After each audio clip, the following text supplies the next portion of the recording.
Hello I s- and welcome to First Blood, episode 3. I got it right this time, and I struggled. I was thinking that was a hard one. Yeah, I can hear myself. I didn't think about that this time. There we go. That's not a thing anymore. Yeah, hello and welcome to First Blood, episode 3 with Yoak, the sorcerer slash warlock. Yeah, he's in Riverak, the once great city, studying magic under a not great wizard. what do you- Her, Yaskar's Wow, own words is that there are those far greater wow. than me. So, you know, we'll see. Liam, you're the GM, so you're in charge of that kind of stuff. Whoa. Yeah, that's It will be wild. me one day. It'll be me That's one day. wild. I know. Um, yeah, okay. So we spent last week or last time. We don't really do this on a weekly schedule, so week doesn't really work. We spent last time going through and filling in some of Yoke's time um, from his 2 years of studying with Yasikar the Wise, a dragonborn wizard, or as Matt has just called her, a not so great wizard. Um, Her own words. Her own words. so we figured out kind of living accommodation. We figured out some scenes with what Yoke is learning, what he's doing with some spare time. Um, and we found out a little bit about a plan to maybe work our way into one of these towers while Yaskier was gone. Um, and a little bit about a signet ring that um,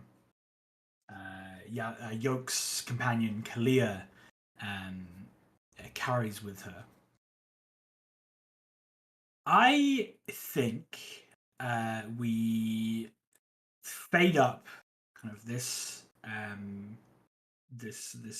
time um, with a night where Yoke gets home from studying. This is probably still prior to the plan to go and look at this tower when Yaski is away next.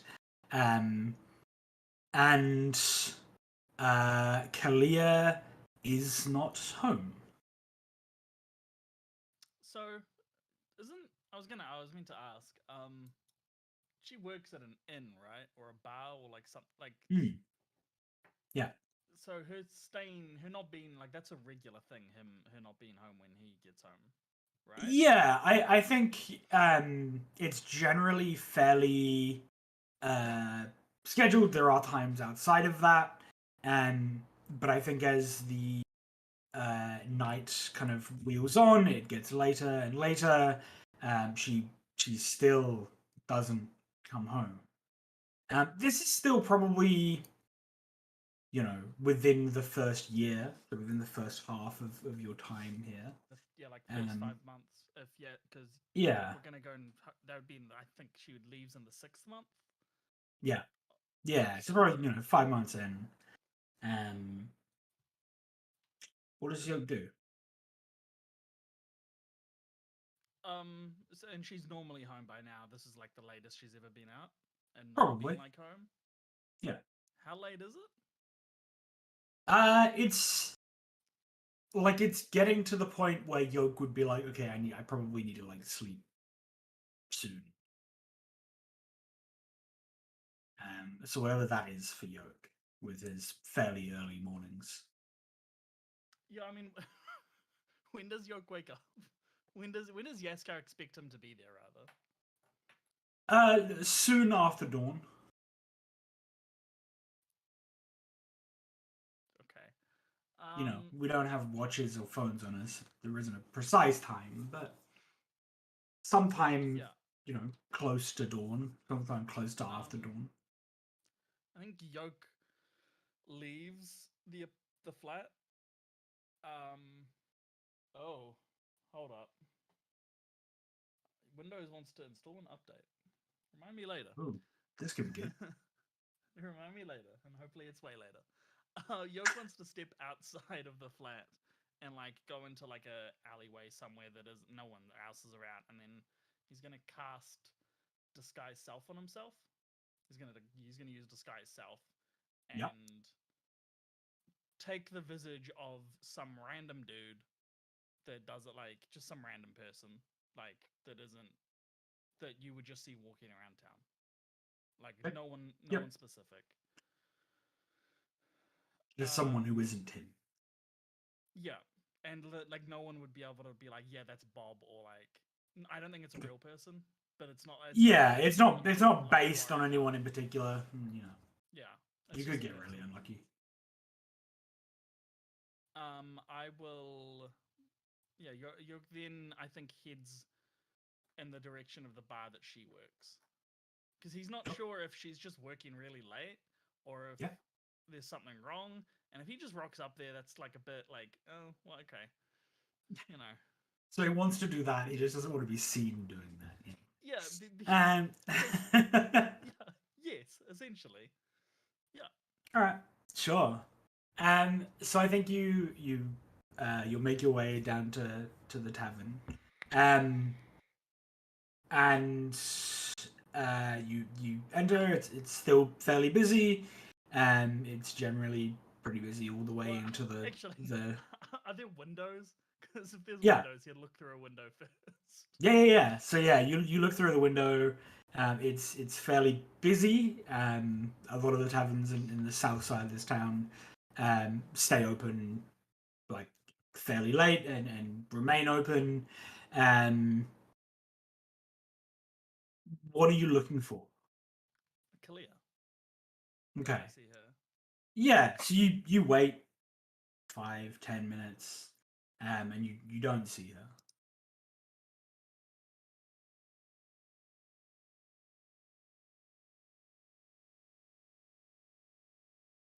Is this the kind of tavern that everyone here is a regular, or is there a bunch of like would be random people just stopping all the time as well? I think there's probably a decent amount of kind of just random people.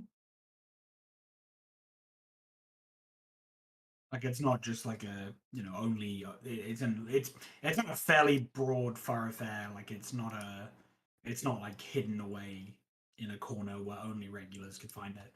Obviously, it would have its selection of people who go there all the time, but it's on a main road. People could find it. Okay, cool. Okay, is there a back alley to this place? Absolutely, of course there is. Yeah, I think instead of going inside, Yoak's gonna walk around back. I think acting slightly drunk. I don't think Yoak himself has ever been drunk, but I think he's been around adults his whole life that have gotten drunk. Okay. Can you roll me a performance? A performance? Oh god. Performance. Not deception, because I'm lying about the fact that I'm drunk? No.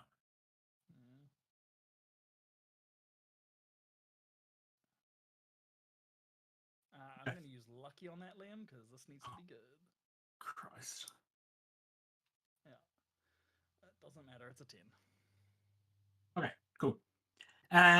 So you make your way into this kind of back alley around the back of this tavern. What are you looking for? What is your intention here? Muted. Oh, if there's anyone back here, like, firstly. Roll me a perception check. Oh, come on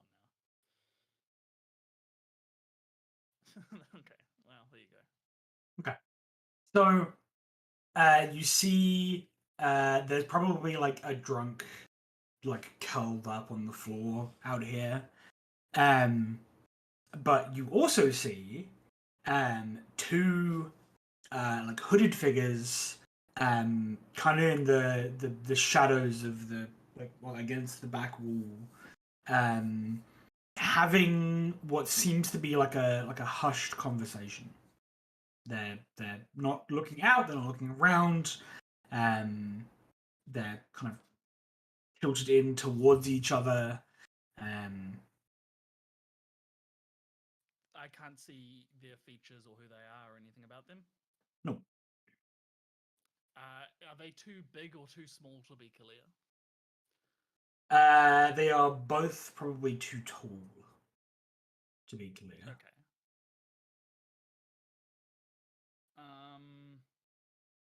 Are there any signs of like scuffle? Is there a door to the tavern from here? Yep, absolutely. Is there any signs of a scuffle or anything? Yoak is a generally like very cautious person. Like it's like maybe he didn't used to be, but he is now. So everything is conspiracy to him. Yeah, sure. Roll me a perception check. Or investigation. Or survival. I'd give Because, like, investigation. tracks. Not survival because I'm looking at tracks. No. No. Okay. Perception and investigation is the exact same. I don't know why. 10. Okay. It's hard to tell. I think it's fairly clear this back door gets used quite a lot. There's probably like, puddles of slop and, discarded food and shit that's just like tossed in a corner here. So I think I think this kind of back door here and kind of this alleyway gets used a lot by the staff of this restaurant. And I don't think you can tell if there's anything more specific going on.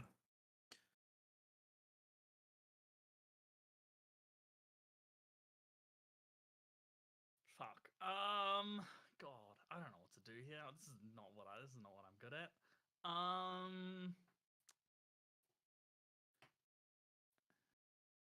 Those people are just having a hushed conversation. Does it look dodgy? Yeah. Can I roll insight? Is it a dodgy? I mean, it's two hooded people in the back alley of a tavern. Okay. Very much keeping to themselves. Yeah, okay. They're probably just trying to sell each other drugs or something. Yeah, they're both dealers trying to sell to the other. Yeah. Yeah. Something like that. Are there any other places that Yoak would know that Kalia would go to or spend time at night before like she comes home or? I don't think so. I don't think she's ever mentioned anywhere else.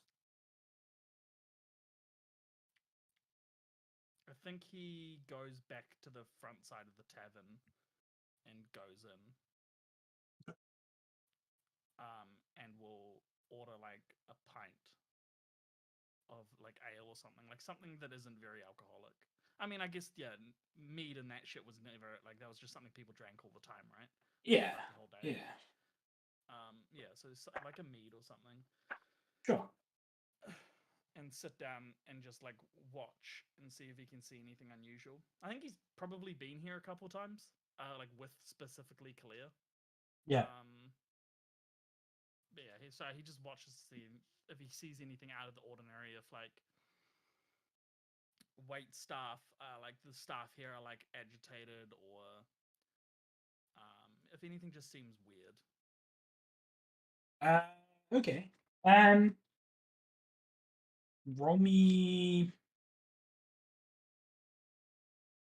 I guess so. Are you looking more broadly as if anything in this tavern looks weird, or whether people are acting weird?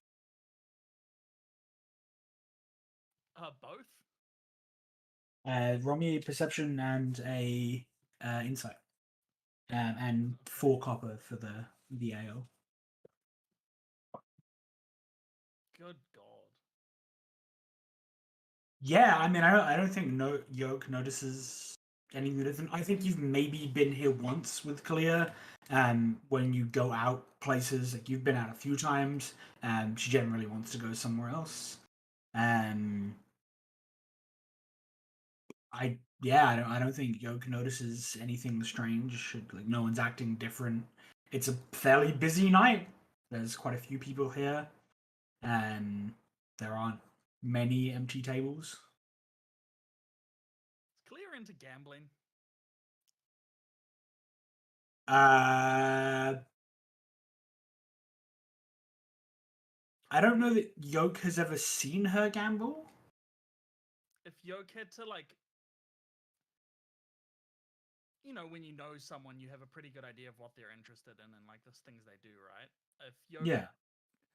I'll roll insight to see if Yoak would think that that's something she would be into. Yeah, really rough rolls to start off with. I don't really know that Yoke knows. Yeah. I don't. Again, she's never really talked about it at all. You've never seen her gamble.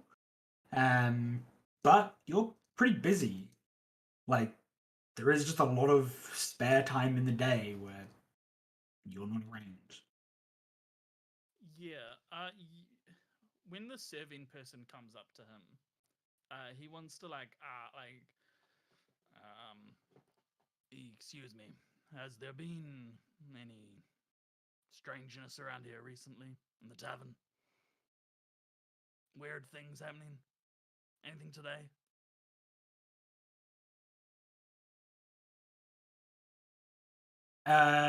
Can you roll me a persuasion? Sure.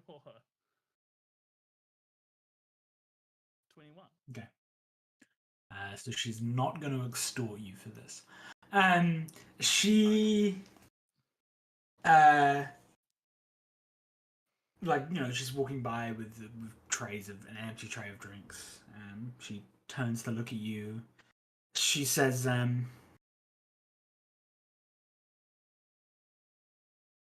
"It's been a pretty normal day. Busy." And then she kind of gestures around at the room full of people. But nothing out of the ordinary. He nods. Any. Is gambling legal? And Yoke doesn't know. I don't think Yoke knows. Any gambling around here that someone could wet their nose with? Something the locals usually take part of? She, I've got copper to burn. yeah, like okay, so there's like a couple of tables here, where like people are playing cards in the corner or something, and she kind of nods over there. She says, if it's coppers you've got to burn, those tables are good. He grins at her. Something more upscale. Back room. I've got a lot of copper. He winks when he says copper. Yeah, she she nods at like a group across the room who are kind of sitting and talking. And she says, I think you might want to speak to them. And then she smiles at you and kind of waits. Yeah, he flicks her a copper. Yeah. She grabs it and nods and walks back off towards the bar at the front. Yoke doesn't know what to do. He's very lost here. This is not his like element. He doesn't like.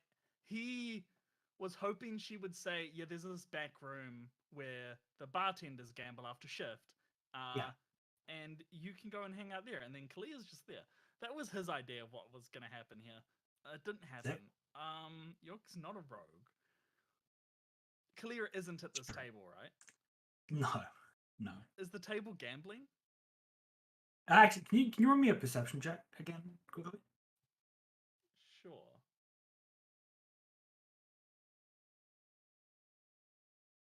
Hey, I'm getting better. Yeah, so you don't see Kalia. And they're not gambling. There's probably three of them sitting around the table, like each with a trinket of ale, drinking and chatting loudly. How much is There's three of them. Three, yeah. How much is a mug of ale, or what's the cheapest thing? What did I? It was 4 copper for one thing. 4 copper is just like a tankard of ale. It's bloody expensive. Jesus. Or I'm just poor. One or the other. One or the other. Yeah, I think Yoke like finishes the mug of ale, and then like heads over to that table with the three shady people, or the three people. They're not. You didn't say they were shady. They were shady. Okay. So Yoak approaches. There are kind of three of them, just clad in like normal, like everyday kind of clothing. I think you see there each has like a tankard in front of them. There's probably a couple empty ones on the table itself. And as you approach, you like one of them like elbows the other. There's one that's talking, one that isn't elbows the other, and the talking one stops, and all three like turn to look up at Yoak. I think a kind of a fairly well built woman kind of turns. She looks like she's probably some sort of laborer. Like she clearly does physical work of some sort. She looks up at Yoak and says, "Now, friend, I think you might have the wrong table." Is there a free seat? Oh yeah. Yeah, Yoak grins at her. Oh, this man that is not Yoak grins at her. I think now that I'm thinking about it, it's definitely like this is a traveler. Obviously a traveler. Sure. And yeah, he grins at her, and sits down, and he shakes his head. Oh, friend, I think you have it wrong. I think this is exactly the place I need to be. I've been told, and he lowers his voice, that if someone has a few extra copper, and he winks again when he says copper, burning a hole in his pocket, he should speak to those at this table.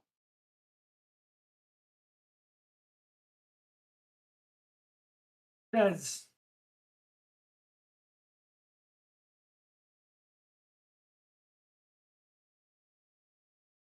well, friend, if you were to have extra copper on you, then maybe you are at the right table. And she, like, very openly pulls 15 gold coins and, like, one by one, like, starts stacking them up in front of her in, like, two separate piles. And she kind of looks up at you. You're muted. Thank you for the alert. I think this man, the form is Yoak bellows. This character bellows in laughter as she pulls out those 15. How many? 15 gold? 15 gold. Yeah. He bellows in laughter like very loudly, and then like catches himself and like comes back to it. And he's like, "Oh, by the gods! I was talking about silver. You guys are rich, I see." She looks at you again and says, "Then you might be at the wrong table." I think he pulls out a silver. Hey, what's harm in trying a wee amateur like me out, eh? Obviously not for your gold, but let's see what I can do. Maybe I'm fun to play with. You want to roll me a persuasion check? Sure. For really hitting Advantage or the disadvantage? amateur in that? No, they're just straight. Not advantage because I said I'm an amateur? You're also only flashing silver. Fair enough. 8, I'm using lucky. 20 and 23. She looks at you and says, "You better have more than just that one coin." Well, when I'm finished here, I hope to.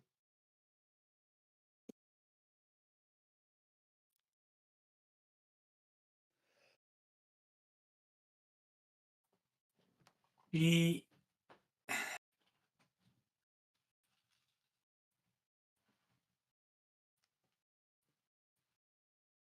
I think she stands, she collects her 15 gold. She stands and says, well, I think that's about my cue. But I'm sure my friends will play. And she starts to leave. Her friends are pulling to a different table. Her friends are pulling out coin purses. Okay, yeah, Yoak will play them in whatever this game is. Okay, sure. I Yes. think Yoak has played gambling games before. Not for money, Sure. but for like random shit. Absolutely. Just like on the farm with his like older siblings. Yeah. Who always cheated him. Yeah. Yeah, so this is probably some form of dice game.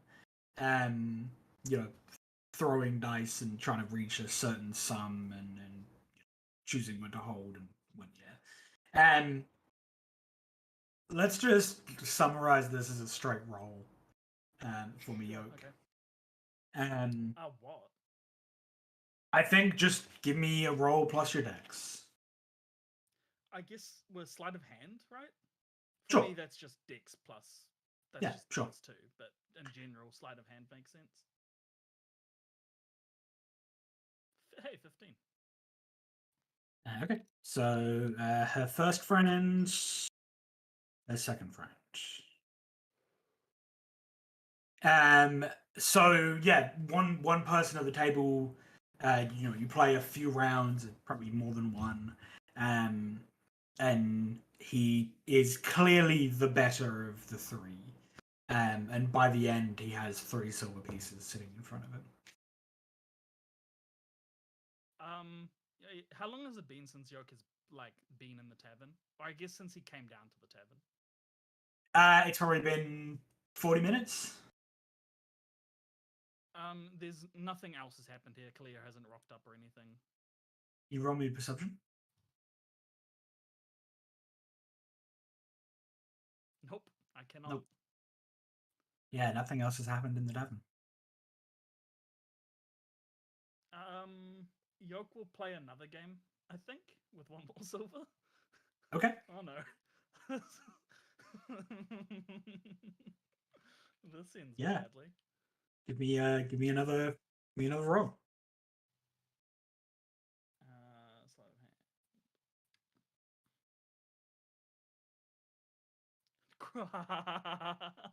The first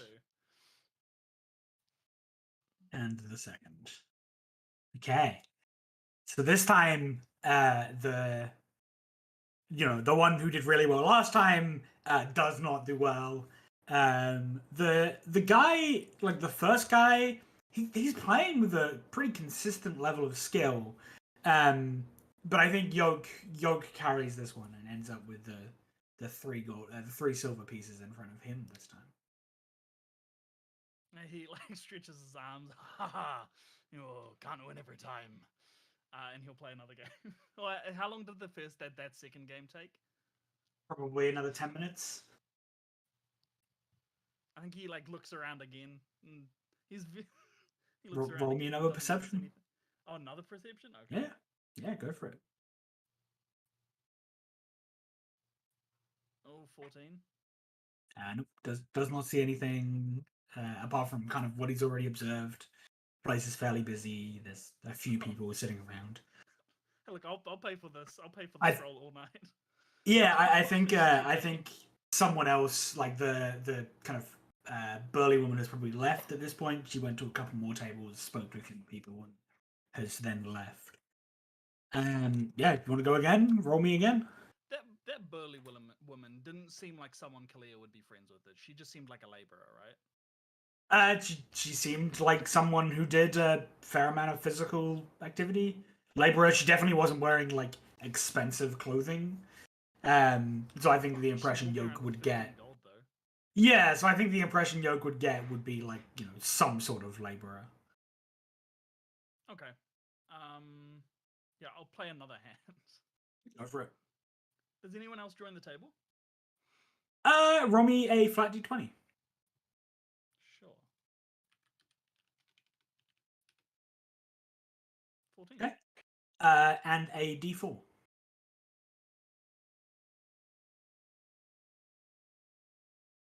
Just one? One other person has joined the table, yeah. Yeah, okay. Yoak will throw down a silver. All right. And play another hand. I'm up. I can't lose, right? I'm up. Yeah, no, you're up. Absolutely. You got to keep going until you go down. But That's it. You'll keep going up. That's definitely how that works. 13. Okay. So the first, the second, and the new person. All right. So the new person sits down at the table, and after probably a little bit more back and forth, probably 15 minutes this time, this one's fairly close. I think the one person doesn't do well. That first guy doesn't do well. But between the three of you, it kind of goes back and forth a little bit. But eventually, the person sits with 4 coins. The new person sits with 4 coins in front of them. See, this is the point in the RPG where I save the game and then we'll spend the next 4 hours reloading until I get a perfect run. And I don't have to worry about this achievement ever again. Yeah, cool. Yeah. I'm going to make another perception. Yeah, go for it. Game. Absolutely. 5. I'll play another game. Do you not see? What, like an hour and like 10 minutes now? Yeah, roughly an hour and 10. These games, like, if the numbers aren't close at all, they probably take like 5 minutes. If the numbers are really close, it probably takes 15, and then a normal game is probably about 10.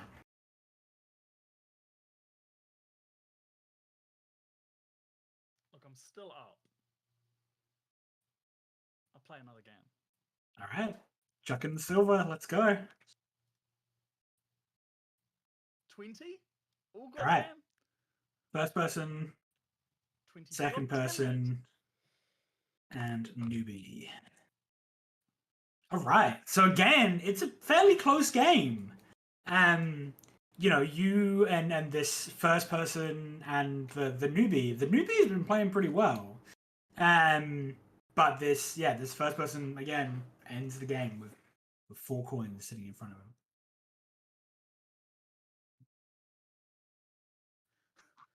Another perception. Go for it. How much money am I going to bet on? I'm not up anymore.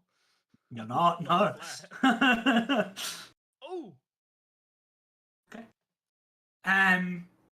So you play your hands, you look around, and still nothing really has changed. I knew. I knew. I knew. I didn't want myself to know. I wanted to pretend, but I knew. But you're down now, and you can't. I am down, but it's been like an hour and like 25 minutes. 25 minutes, yeah. Yoak slaps his hands down on the table and says, that's enough for me tonight. Early morning and all. I'll see you lads around for another game, perhaps. They nod and yeah, excuse it from the table, and then continue to play. Yoak still has no idea what to do. Just none. I think he'll walk around the back alleys on his way home. Okay. Yeah. So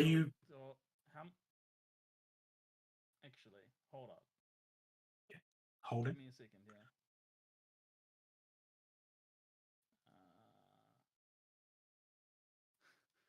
At some point in the previous game, so like 25, like before an hour had happened, he stepped away and redid disguise self on himself. Cool. Yep. Sure. And came back. Absolutely. Yeah, okay. But so he's got a fresh disguised self up on himself. So he will go and walk home, but like take the back alleyways and back streets and Yep. just like looking around. Can you give me a like a luck check, like a luck save, straight d20, and a perception check. I'll do the luck first. 19. Cool. Wish that was the perception now. Though I don't know. A good perception on nothing being there doesn't really help. And the perception. 14. All right. Yeah. So Yoak makes their way through the kind of back alleys of South Riverak. I think you come across drunks stumbling home. You come across like small groups of like hooded figures. Probably two different groups of them. And you make it home. No one accosts you on your way Okay. back to your apartment. Yeah, And he probably goes into the 30 alley. minutes later, you arrive home. Yeah, he goes back to the alley he like initially cast this on himself with, dispels it, and Yep. walks inside. Kalia isn't home. Roll me perception. Fuck off. Leave me alone. Perception in this house? Yeah. It Yep. just says rooms. The 8. I don't. You can have advantage on it. You know this place. Okay. I know this place. Looking in this small room. Well, there's multiple rooms, not just one. 19 Okay. on with advantage. You hear like shuffling and movement from Kalia's room. It sounds unharmed. Yeah, just that doesn't sound like hurried or rushed or anything. Like it's just the sound of someone being in there. Okay. Was it multiple people? Sound like multiple people in there, or just one person in there? On a 19, I think you think it's only one. Okay. If Yoak would have already made dinner, has the dinner been eaten? Like her dinner? Like. Yeah, I think so. Probably. Okay. Yeah, Yoak just goes to bed, and is wondering if he wasted his night.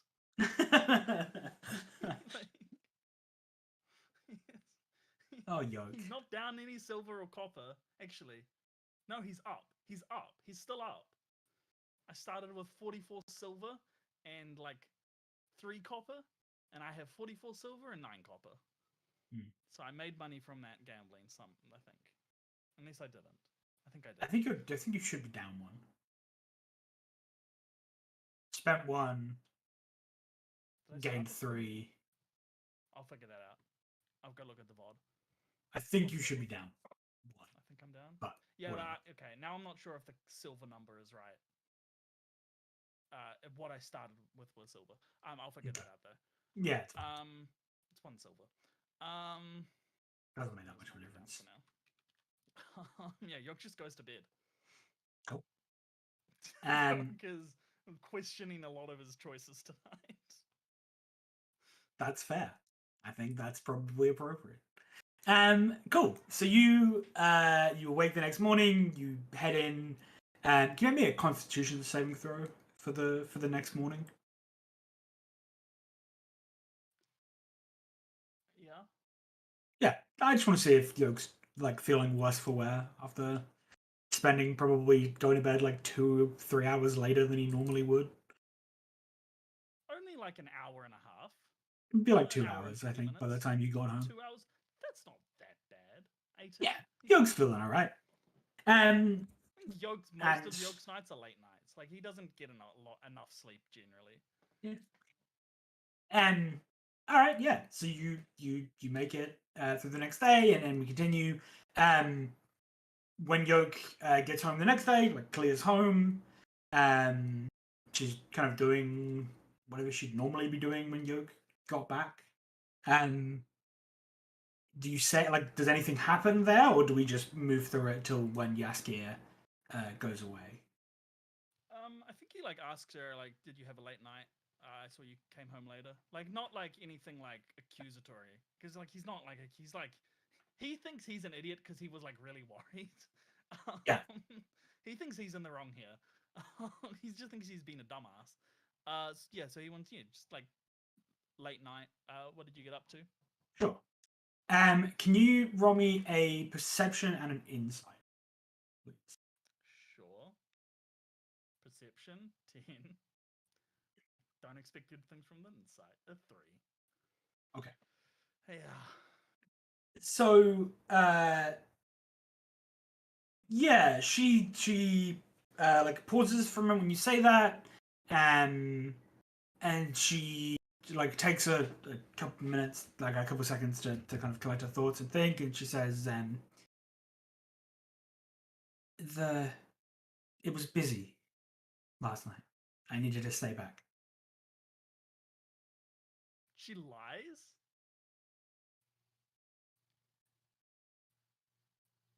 That's what she says. Well, yeah, but like that's a lie. That's a straight up lie. She lies to him. That's what she says. Um, roll insight against my deception. Okay, you're never mind. Don't even bother. Yeah, I mean, she can beat that. She can beat. How Pretty much sure. insight does she have? Pretty sure she can beat that. Where is she? 20, probably. Where is she? Let me see. Kalia. Okay, no, she can't. Didn't think so. I chose stealth instead of insight. It's fine. Yeah.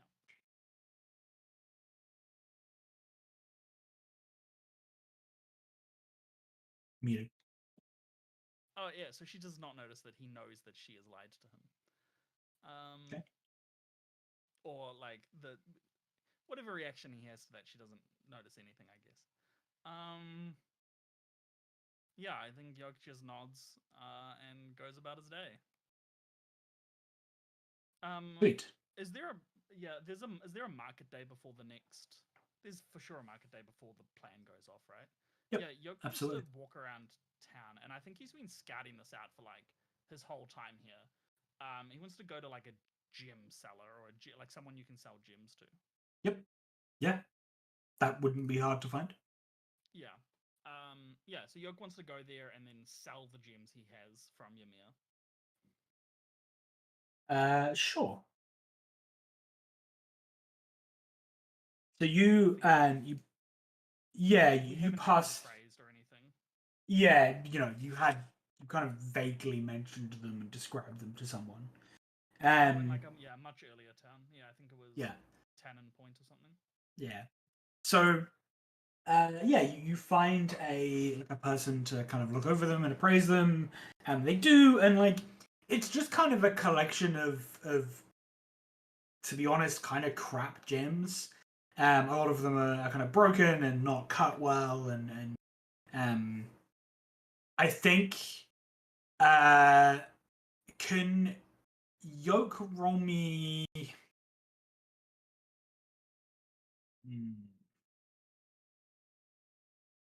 Maybe investigation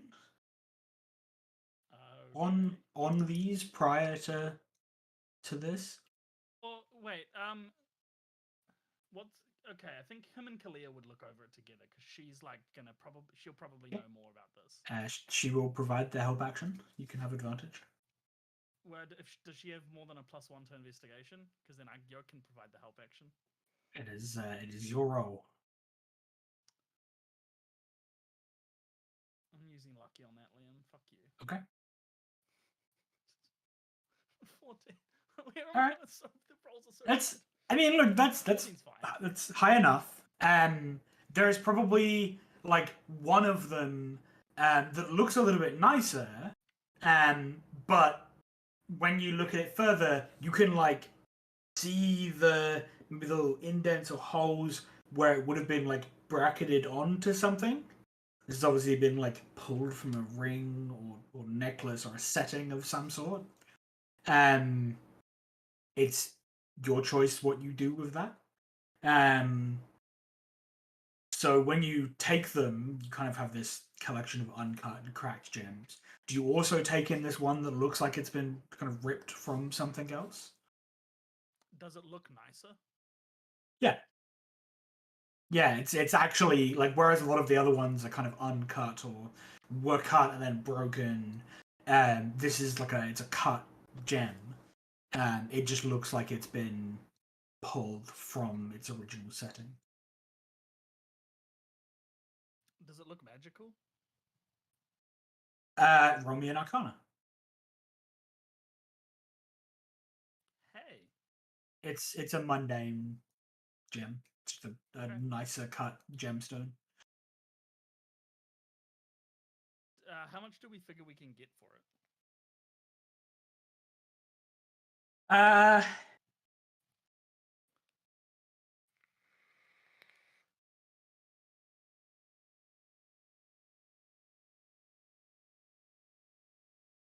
hmm.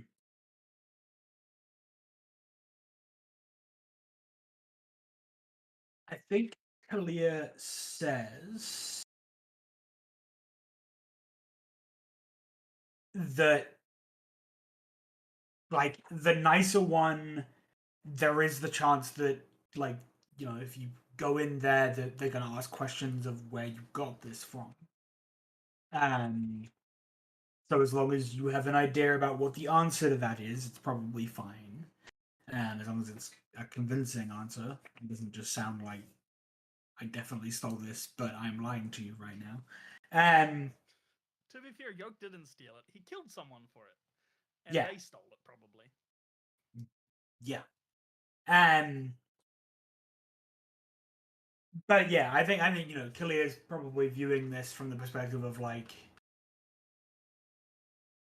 if someone looks at you with this, they're probably going to try and make the connection that this is stolen.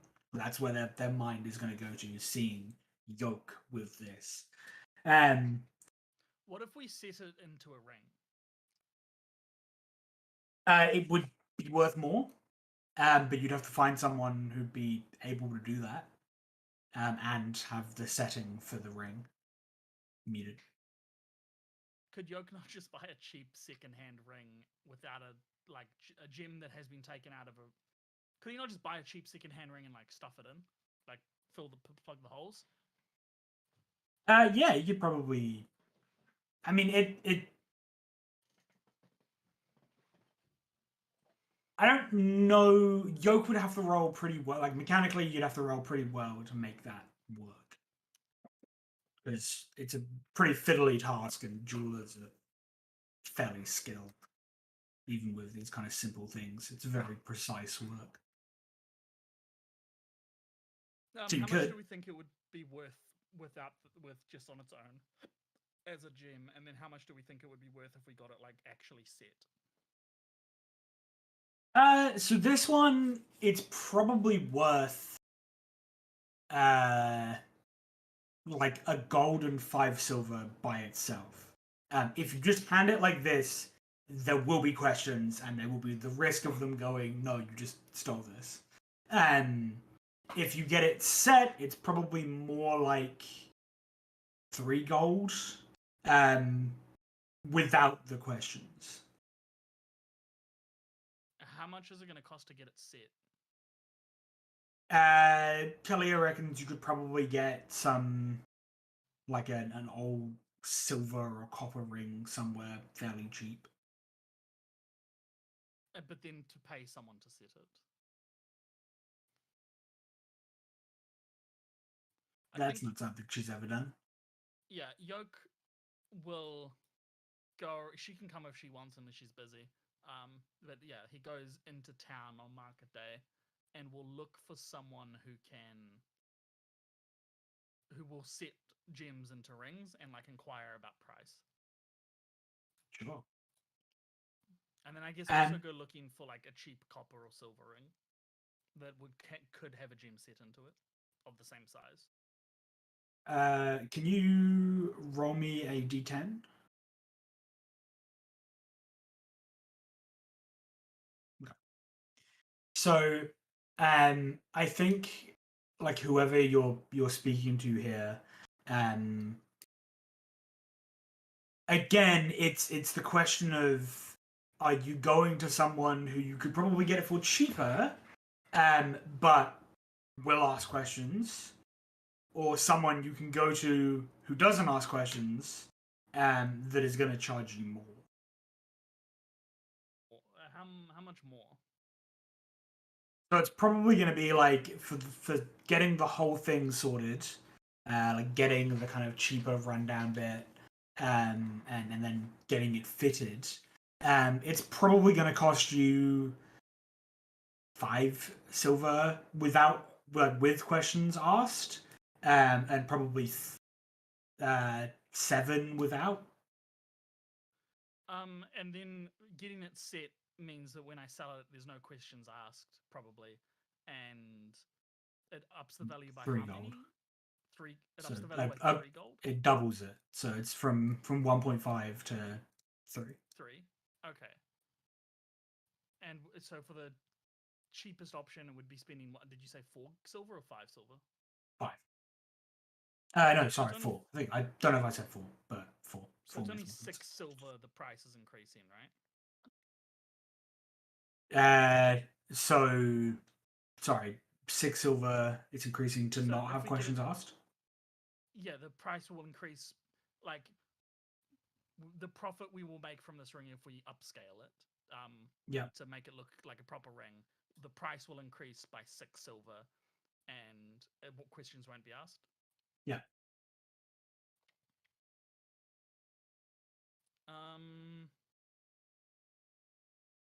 Yeah, I think I just go to a regular jeweler. Or does Kalia come? She does, but she says that she probably won't go into the jewelers. Okay, Yoak shrugs and is like, "Oh fuck, okay." Like sure. you're going to a legitimate jeweler, right? Yeah. Yeah, she doesn't want to go into that shop.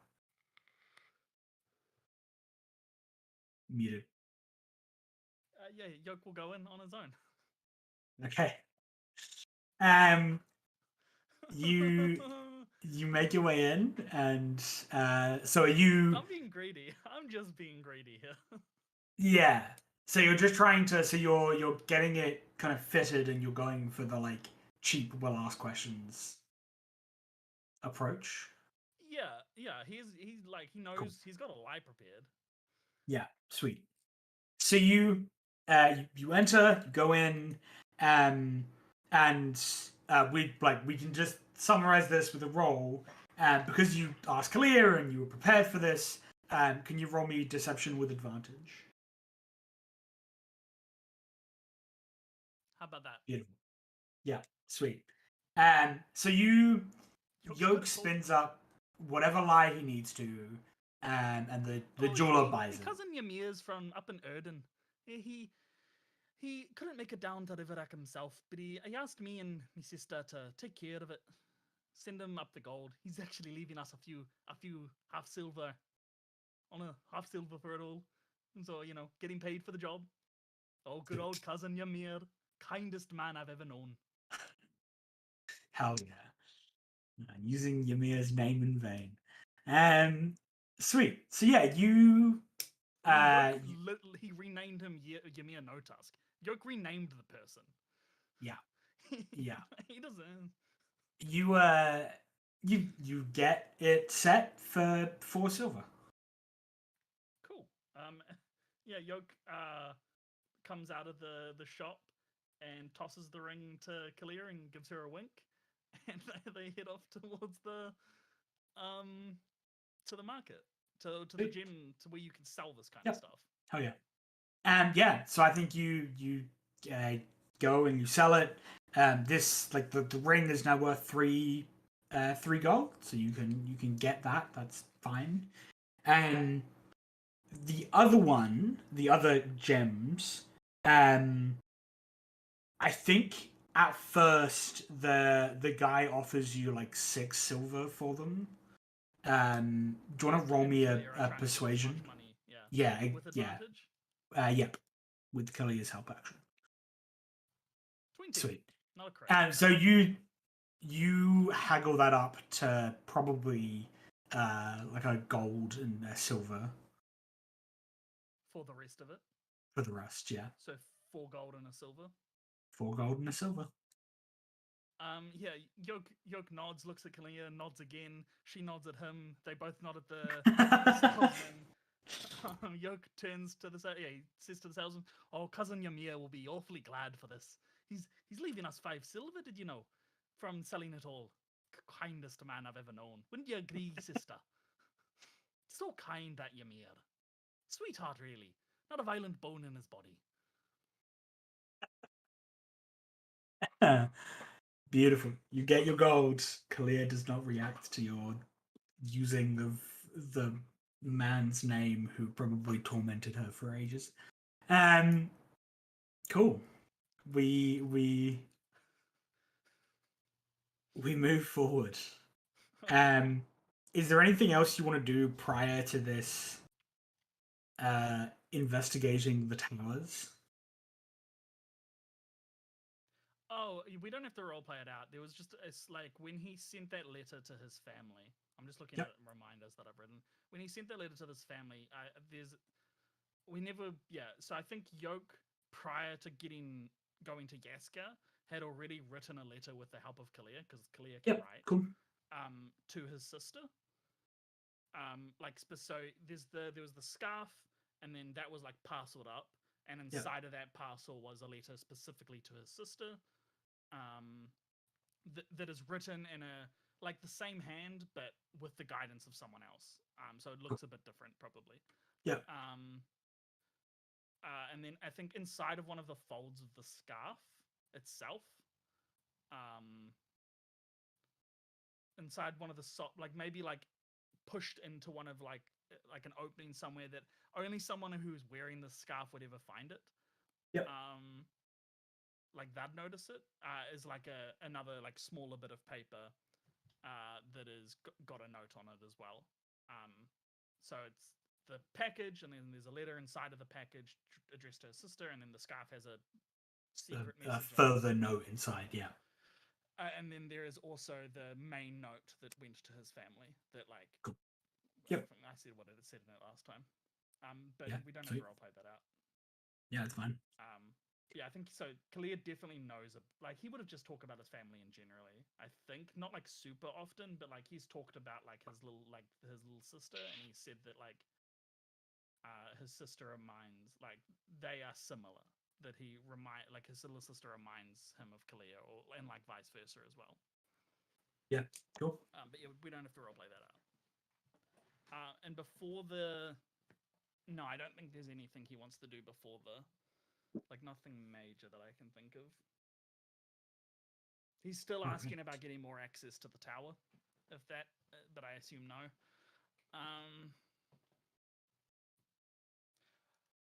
Yeah, nothing specific. There's other stuff I want to do, but it doesn't have to be before the tower. Beautiful. So we kind of cut forward a week or so. And again, we have kind of the scene of Yasikar at the end of the day being like, all right, cool. So, this next week is my trip away. You have the week to yourself. Again, here is this list of like menial tasks I need you to do. Which again are like just tedious. None of them are that important. They're all kind of grunt leg work. And they're like, I think by this point, Yoak is getting the idea that they are kind of specifically designed to just take up his time. There isn't really much important happening with them. Yasikar about that. Okay. Yeah, so she gives you the list, and again, it's just like, menial grunt work. It's like, okay, take this from here, deliver it to these people, collect this from the other side of town, bring it to this group. Yeah,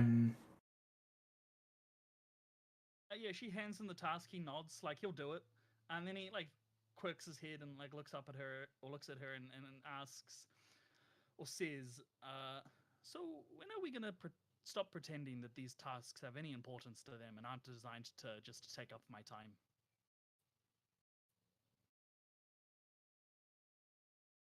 Roll me an insight check.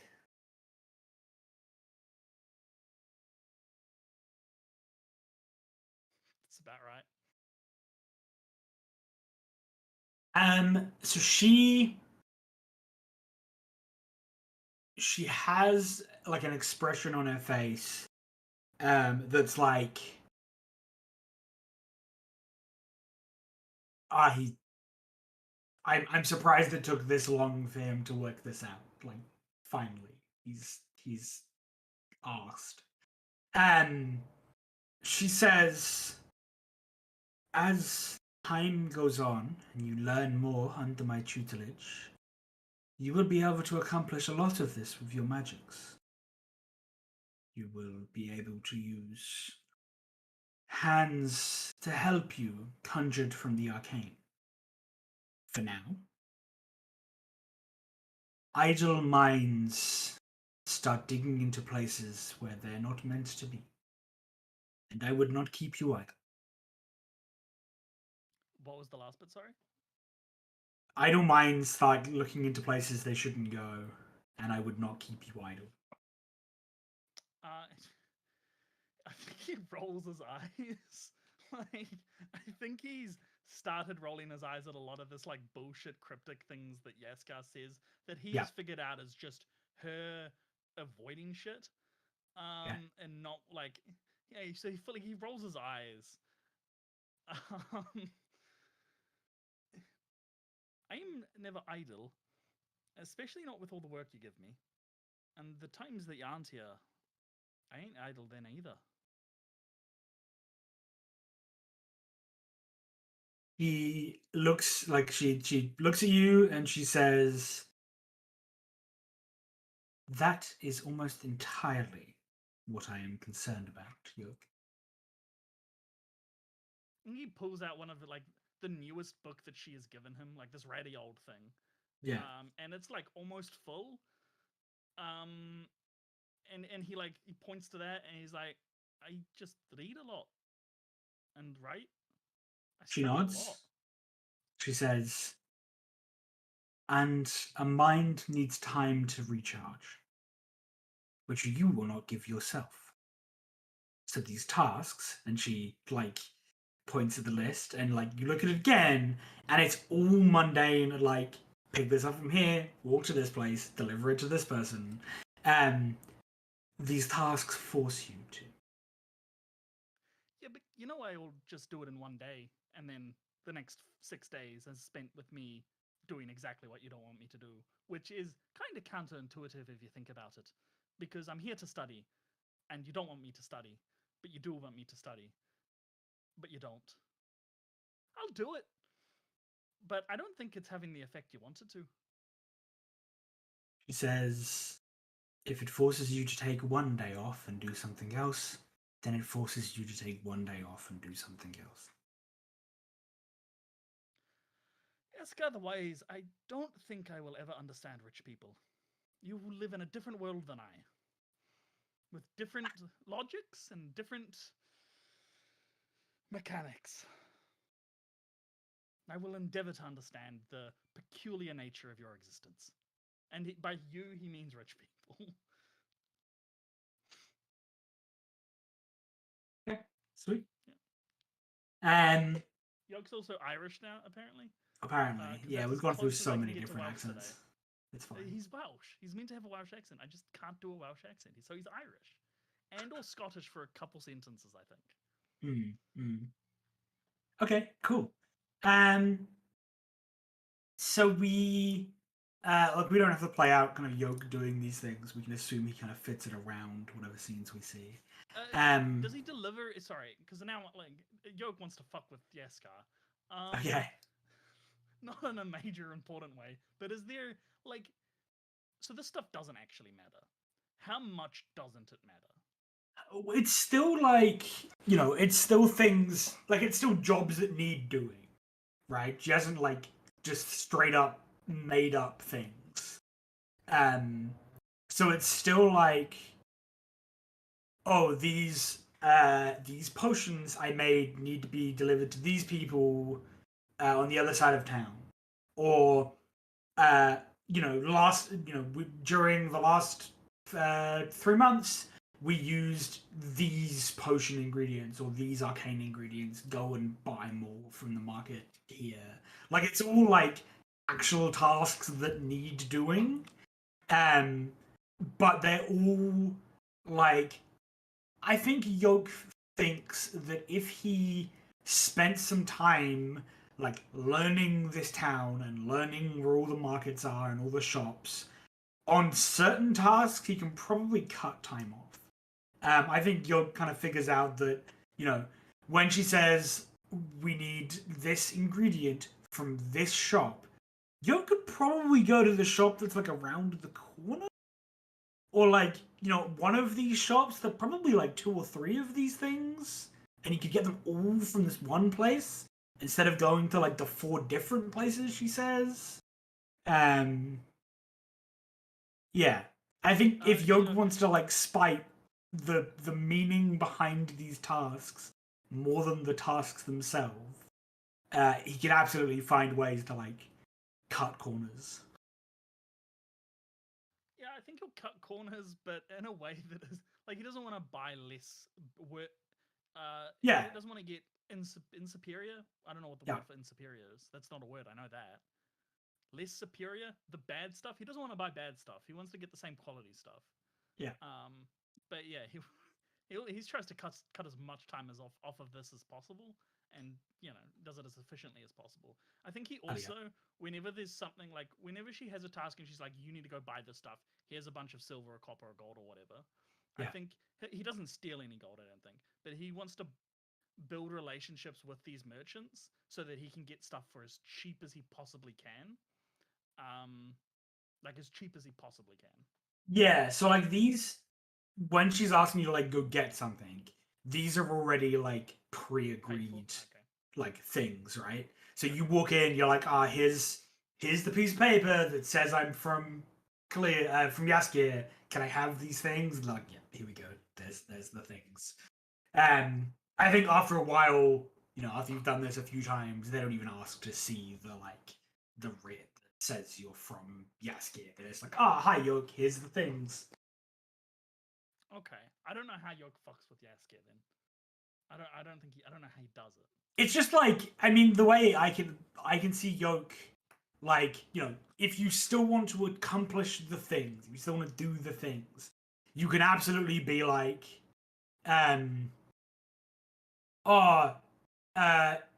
she sent me here to get this. I also need to get these things. Do you just have them? Can I just get these off you and she'll sort it? Like yeah, okay, totally. Totally. Yeah. He will go into the shop he was meant to go in and say, there was a whole mix-up. I had to get it from this other...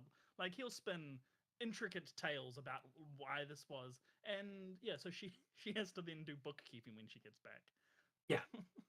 Yeah. Okay. Okay. Cool. He still tries to build relationships with those merchants and, like, make them like him as much as possible, if not more than Yasikar, if they like Yasikar at all. He wants, like, them to really like him.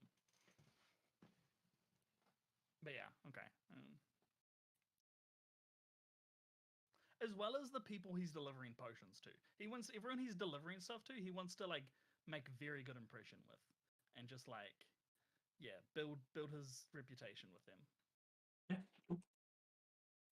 Yeah. So you kind of make your way through and do this. And I think one day you get home, you get back to the kind of place you're staying, and standing out front of the like place you're staying, there is Kalia. She is wearing kind of dark leathers, a like cloak around her. She's wearing the black side of the scarf. And standing next to her, there are 2 other people, dressed similarly, in these kind of dark leathers and hoods. She says, as you kind of arrive back, the conversation they're having kind of stops, and she looks at you and says, "It's time. if you're still doing this with us. She says that? That was a weird girl. Where's the team ship? She's on the... Join the team. Come on, Kalia, join the team. Yeah, I think he like nods at her. He looks at the other two guys, like looks them up and down. How tough do they look? So you see, one of the figures is they're like polar opposites, right? One of them very short. I think when Yoak like looks at them, you get like kind of a glimpse from the hood. Has Yoak ever met a gnome? No, I mean, actually, has he? What has he seen in the city? I don't know what he's. You would have seen, like, this is a fairly cosmopolitan place. It is filled with all sorts. You would have seen, like, you would have had the opportunity to, in passing, meet any of the races of this world. Okay, then I think he definitely has. He's like maybe not interacted with them, but has like seen them. Yeah. So one of them is a gnome. They are very small. And the other one is, I think this one maybe, I don't know that Yoak has met a Goliath before. I don't know that there are many of them in the city. But the other one is a Goliath. Kind of tall, hulking figure.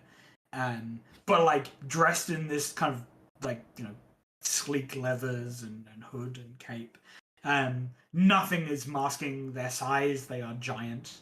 But there are, these two like polar opposite, almost, cartoon character vibe, like polar opposite, Goliath and gnome. What does Kalia refer to herself as? Like, does she call herself a thief, a rogue? Because Yoak calls himself a sorcerer. Yeah, I mean, I think that. Yeah, I feel like the class distinctions kind of exist in World, right?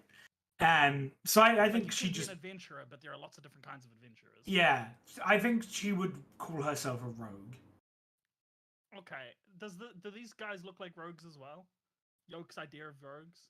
I think the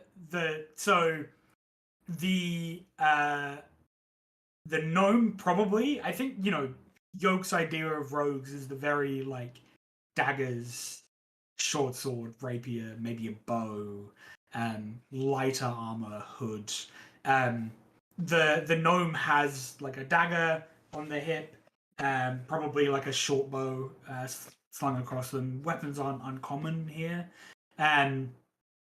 The Goliath has probably the biggest sword Yoak has ever seen, like across their back. Muted. Thank you. She says, "Are you still doing this with us?" Yeah, she says it like today's the day. Like Yasikar isn't here. He's giving you the opportunity to say no. Like he stops. Like I think he just like he nods at her. Like she knows he's gonna do it. Like that's not a question. But I think he stops and like glances at the gnome. Like okay, that makes sense. And then he looks at the Goliath and he like cocks his head and like stands there for a few seconds thinking, and then shrugs. And then he goes inside. He says, "Give me a moment," and goes inside. Like puts his bag in his room. Actually, no, I think he empties his bag out. In his room of like everything that isn't like he wants like a bunch of like the bag is 90% book. Cool. So he empties out 99% of those books and like keeps the one that he's working on, like his current book that isn't full. He keeps that one on him, like in the bag somewhere. But it's mostly empty. I think it's probably got like I think it's an adventuring kit is where the backpack comes from. So he keeps some of that stuff, but it's mostly empty. And then I think he grabs a cloak from his like cupboard or whatever where he stores clothes and throws this black cloak over himself. When he walked up, I think his scarf was already inverted to the black side. So, Yeah. together, the four of you make your way for this central district. You make your way across the bridge. At that point, do you use Yaskir's like writ to get you across, No, or do you just wait like normal people? we wait like normal people. His hood is up. I imagine the guards probably, like the regular guards, would know him by this point. Yeah. Yeah. Okay. Good. So he's like in the middle of the, like he has said, I cannot be seen, otherwise they'll know it's me and that something's up. Okay. Because it's weird for me to come home and then go back into the, like I don't do that. So Yeah. I need to be like, we need to just wait, or if you have another way across, we can do that. But I can't use my way into the city, otherwise we're like screwed. Yeah. Okay. Yeah. You He's wait like hood up. normal people. Sure. Eventually, you are kind of let through. You make it to this kind of central district. It's probably getting fairly late. The streets are kind of quiet. And as you approach, I think Kalia introduces you to her crew. I guess it would be the best name. Against him. Yeah, she nods at like the gnome who's kind of walking alongside. She says, "What was it, Coulter?" Coulter, yeah. Yeah, she says, "Coulter, this is."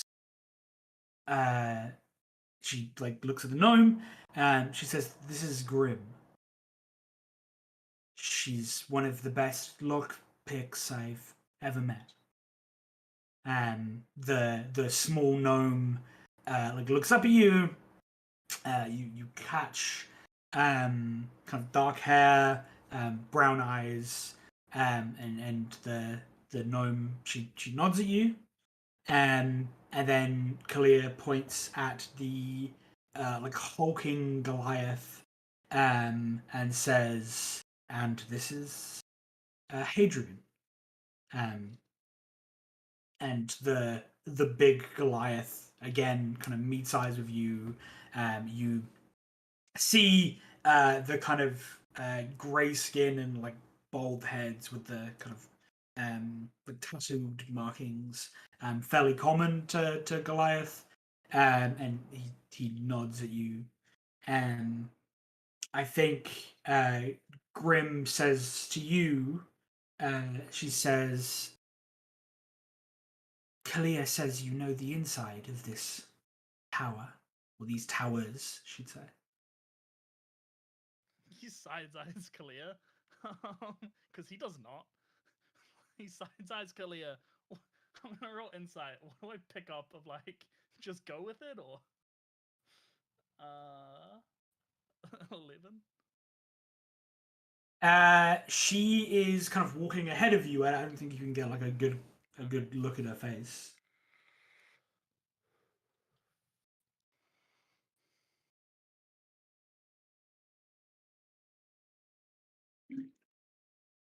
Muted. Coulter, yeah, shrugs, like or nods even. Um, yeah, he just nods. Yeah, he just nods. He doesn't say anything. He just Yeah. nods. And she says,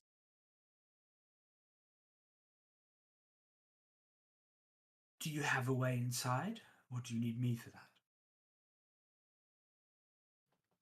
Can you pick arcane locks? She says, "With some difficulty. I don't have the magics to get around it like some, but I can open them. It would be easier if we had someone who could dispel it." Again, she kind of looks at you. Not that kind of magic. Okay, fine. Then Yes, I can get us in. Need to be very careful. Beyond careful. Most careful you've ever been. There are wards that protect this place, that watch this place. If those wards are triggered, alerts are sent. She says, and let me guess, you don't have a way of getting past those either. Yoak and Kalia were he would have talked about what he told them about what she told them about him. Yep. Like they just know that he's a student of Yasikir's. Yep. Yeah, so Well, probably not even that. That you have been inside these towers. Yeah, he is Yasikir's name pretty well known over the city, like the Yep. wizard Yasikar the Wise. Yep. So she says that, and he looks at her, quirks his eyebrow. No, I do not have a way to disable the wards of Yasikar the Wise. You make your way to the base of this tower. Can you roll me perception before you enter into the courtyard? Sure. I would be getting us to not go through the courtyard. Yeah, so you're like at the foot of it now. Can you roll me perception? With advantage because other people are looking, or does other people just roll perception themselves? You can roll with advantage because you know this place.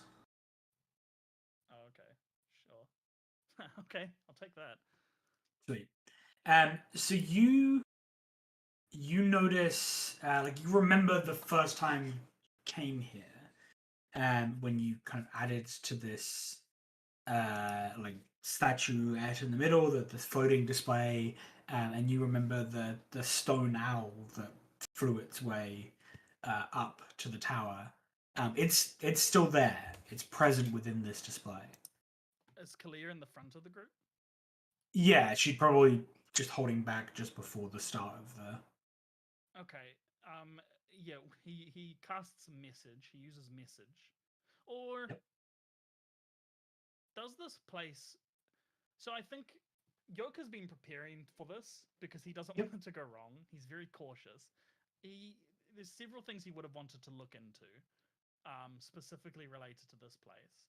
Yeah. So the way I kind of see this is we'll play it out, and if we need to do flashbacks within this of you doing things, that's fine. Yeah. So he we see a scene of him he sees the owl, and it's we get a vision, or we see a scene of him reading a book about this courtyard, and from the bookshop probably. He's researching about whether this place can detect magic.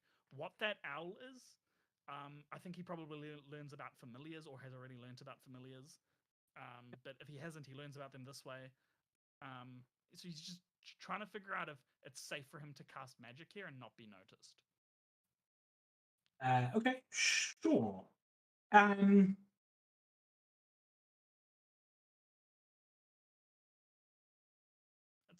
was gonna say it's like a heist movie with someone narrating, and then the heist is already done. The heist movie.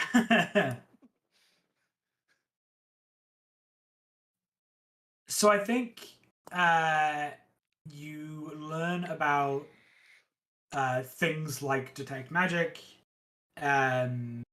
You know they're kind of a spell that can be cast to figure out whether there's magic or not. Can you roll me an Arcana? There you go. Okay. I think whether this is something Yoak kind of figures out for himself, or whether it's something that maybe Kalia has taught him at some point, is Kalia, the Yasikar, sorry, is the mixing of spells. So she probably called specific attention to things like Glyph of Warding, where you can cast this spell that triggers on something that can then do something else. So whether it's like, another spell that can cast when it triggers, whether it's an explosion or whatever, she probably like has started to teach you about like, multi-purpose type spells that can be set up one way to do this or another way to do this. And I think she'd use Glyph of Warning, which is a third level spell, as kind of her introduction to that. She shows you like casting this glyph that when a door is opened, it triggers and it casts a different spell when that triggering happens. Cast sending because she has sending because she's a high level wizard and of course she has sending. So cast sending. The glyph casts sending, doesn't it? She just won't give him sending. She won't let him use sending. This cheap wizard. Okay, yeah. So Yoak doesn't think if he steps in this area or if he casts the spell, it will be like that will be detected. No, so that has unless it's like something that is warded already. Yeah, I think he knows that like wardings are a fairly like specific thing, so it has to be like cast on a book that if that opens, it would trigger the ward, or like a catch on a door that would trigger the ward. Like it's not like area of effect. It's like okay, cool. All that being said, he casts message and sends a message to Kalia, and like we can't go through the courtyard. The owl is watching. We have to find a way around.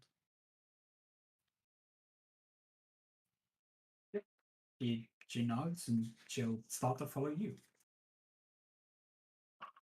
Oh, I thought she was at the head. He was following her. Yeah, but she directs you to take the lead in another alternate route. Yeah, I guess Yoak has also scoped out this area, like in general, so he probably knows where if the doors to those towers exists, he knows where they are. Yeah. If he can like just if he can get to them by just walking around. The other thing, actually, you would roll like 20, right? Yep. Yeah. Okay. The other thing Yoak would remember is that, like find familiar for you to be able to kind of see what it sees. You would have to communicate with it. You have to be within 100 feet. He still says, yeah, they still take the passage around. Okay, cool. All right. Yeah, they go around a back way that he has found that is like out of sight of everything, or out of sight as much as possible. Yeah, so you can kind of come to the backs of these towers. The doorway on each is facing into this courtyard. So to get through the doorway, you are going to have to step foot into this courtyard. But you have the kind of three towers like before you. I think Kalia turns to you. What? Dead? What died? Did you hear any of that? No. I loaded into an instance of Forge, the tabletop thing we're using, and every roll we've made this session went off at once for like a solid 5 seconds. No, I didn't get any of that. So that was. No, I just opened a new instance or an instance that hadn't fully loaded yet. I didn't hear anything you said. I just heard roll. Rolling sounds. Yeah, cool. So, the three towers are kind of in this courtyard. The doorways face into this courtyard. So one way or another, if you're gonna try and go through the door, you're gonna have to get into this courtyard. And I think Kalia turns to you and says, this probably is a conversation you've had before, but this is like the deciding point. Main tower or one of the side ones? Side tower. Main tower is far too dangerous. Yeah. Okay. So you can, you make a a decision about how, like, one way or another, you are going to have to enter this courtyard to get to the door. In the courtyard? I think it's starting to get fairly late, so I don't think there's anyone. Like, this is obviously something you plan to happen when there's not going to be people around. So no one has any lights on them or anything that, like, in our group. No. How far away from where we are currently standing is the door? Can we see it? I think it's you're like at the back of the tower, and I think it's like around the other side. Okay. All right. He like huddles the group up. He like looks at the Goliath. Yep. And then looks at the gnome. Looks at the Goliath again. How sneaky are you, big friend? Hadrian? Hadrian looks at you. You're kind of Yoak isn't the most dexterous person in the world, is he? I mean, I forget that you rolled. I forget that your stats were insane. The best I've ever had for a character. Yeah, I forget that your stat rolls were stupid. Like +2s everywhere. Yep. Okay. Yeah, he looks at you and says, I may not be the stealthiest of my friends, but I could punch through the back of this tower if I needed to. Yoak nods. Thank you for answering my question. And looks at the gnome. Either you and I should go up, unlock it. I can walk you through how the mechanisms might work. I know glyphs a little bit. Nothing like Yasikar the Wise. Or you can go up with Kalia, who is undoubtedly the most stealthy here. Yeah, I am light-footed, but I'm not trained in it. Yeah, she looks at you and says, I can get through the lock, but any help I can get with the more arcane blockage here would be appreciated.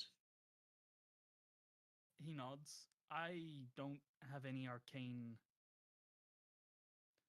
I can't do anything arcane to get through the arcane. I have mundane knowledge about the arcane that could help us get through the arcane, though. That is what she's asking for. Sweet. Yeah, so, okay. Let's give me so, I think we leave Kalia and it's Hadrian, like Hadrian's wall. Hadrian, yeah. Like Hadrian's wall. Yeah, so I think Hadrian and Kalia stay back. While the two Yoak and Grim go up and like unlock this thing. All right. Can you first roll me a stealth? Can I get advantage? Can Grim I get a help action on my stealth? Will do the same. Yep, but sure, she will help you. Can I give her help on it? Yes. No. Are you sure? Yeah. Okay, fairly sure. Okay, I'm just getting her stats from where I wrote them down. She's not a character sheet? She's not, no. She gets a +8. She should be fine, yeah. This is her fucking element. Okay, and I'll roll. Hey, I did. Okay. Okay, yeah. Like, hey, 19 and a 10. Okay, it was the advantage that did it. Yeah, it was. Sweet. Yeah, so you make it up. She like, you go to like step somewhere and she like stops you from stepping on like something that would have made a bunch of noise. And can you roll me an Arcana check? With advantage, right? No. Hey, 14. Okay. Yeah, that's enough to give her advantage. Oh yeah, so I think he walks her through like arcane mechanic. Like he's not very well versed on the subject, but he has like basic knowledge from what Yasikar has told him. I think he's also like found other books that talk about it in the workshop. Yeah, absolutely. If you don't disable it right when we open the door, it's just gonna it might set off a ping. Yeah. So let's check out her roll. Cool. So she, pulls out her pistols. She goes in there. You hear like the click of locks, and I think you hear like you get the sense of something like magical that should have stopped this being bypassed, right? Like there's something in here that should have stopped this from working, but with your advice of like how to get through, she manages to pick the lock and get through. There's a click, and the door opens slightly. Yoak, before we go in, like Yoak hold, like make sure it's like hold. Just stay. Wait a moment, and wants to look inside of the door. Wait, do we open the door? It's like off the catch, so it's like you could push it open. Yeah, Yoak wants to like creak it open a bit more and like look inside. Is it like pitch black? Yeah, it is fully dark. I think he's brought with him like wads of paper that has been like mushed up into like little balls, or like something soft that has been mushed up into little balls, like a bunch of them. He casts like he cups one in his hand and casts light on it, and then he wants to like throw that in the room so that like outside you don't see the light, but inside the room lights up. Yep, sick. And it just lands with like a soft plop. Yeah. So you throw it into the room, and it's like paper or whatever. It like sticks to the wall and illuminates this faint light. It's 100% something like coated in honey or like tar. Yeah. I think honey probably. Sick. So the room is illuminated by this kind of faint glow, and you see pretty much the mirror of Yasikir's kind of entry, like the entryway to the tower. Whereas Yasikir's is kind of generally pretty light and it's well decorated, this place is empty. So not empty. It's got some furniture in here that's like covered by the like dust, like tarps to keep dust off it. This place has clearly been abandoned for some time. Okay.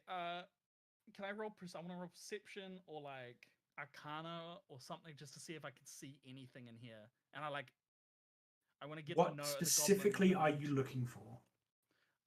Any like traps or like not traps, things that you would step on and it would like could potentially activate something either mundane, like I don't know.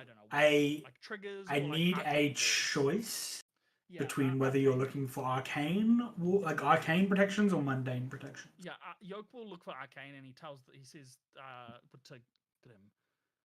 Yep, absolutely. Better eye than I. See if you can see anything mundane that might cause us trouble, and I'll do the same for arcane. Roll arcane.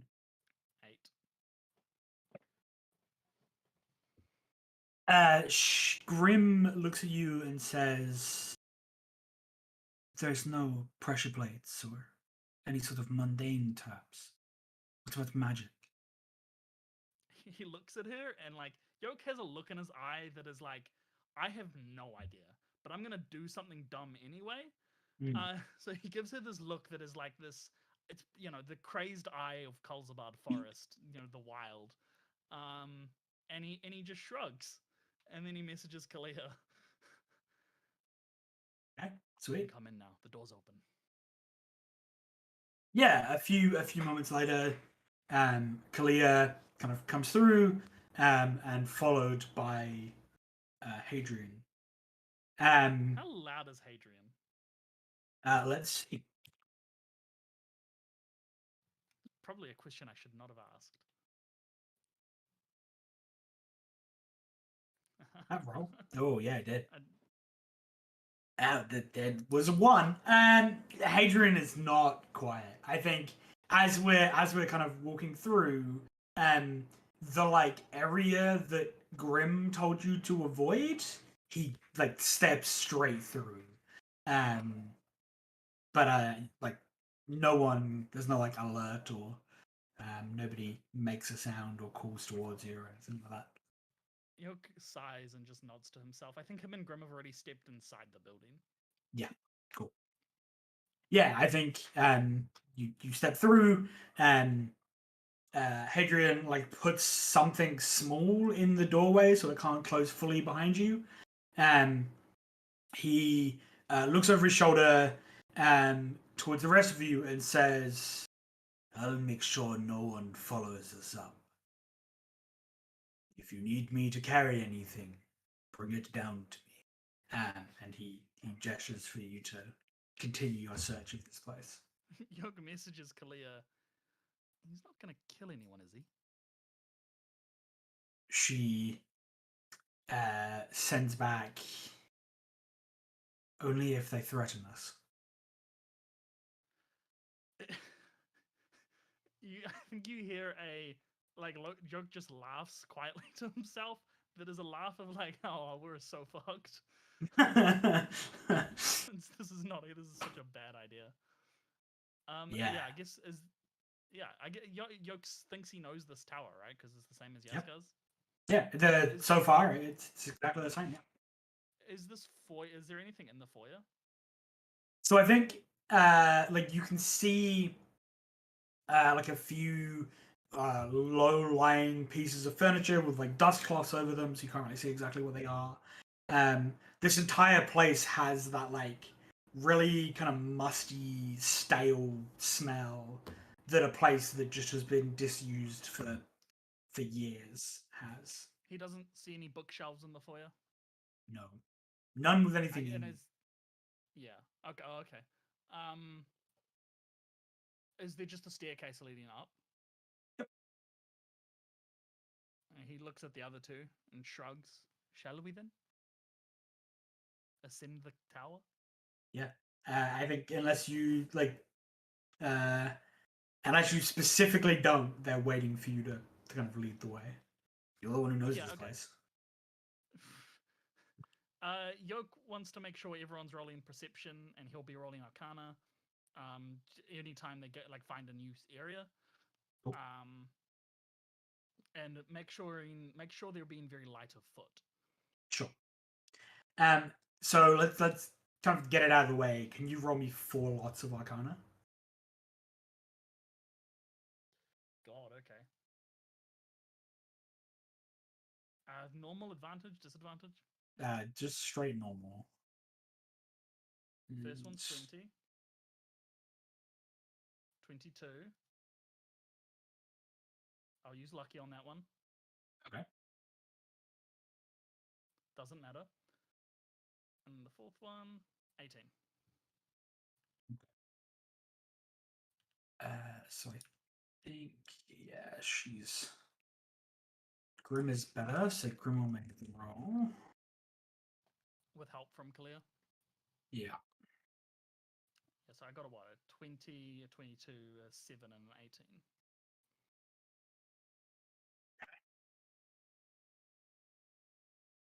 Eesh. Okay. I think that's a better average than mine. Yeah, so I don't think Grim and Kalia see any sort of mundane trap or protection on this place. And you don't spot anything magical. You make your way through, and I think you roll me a like perception check.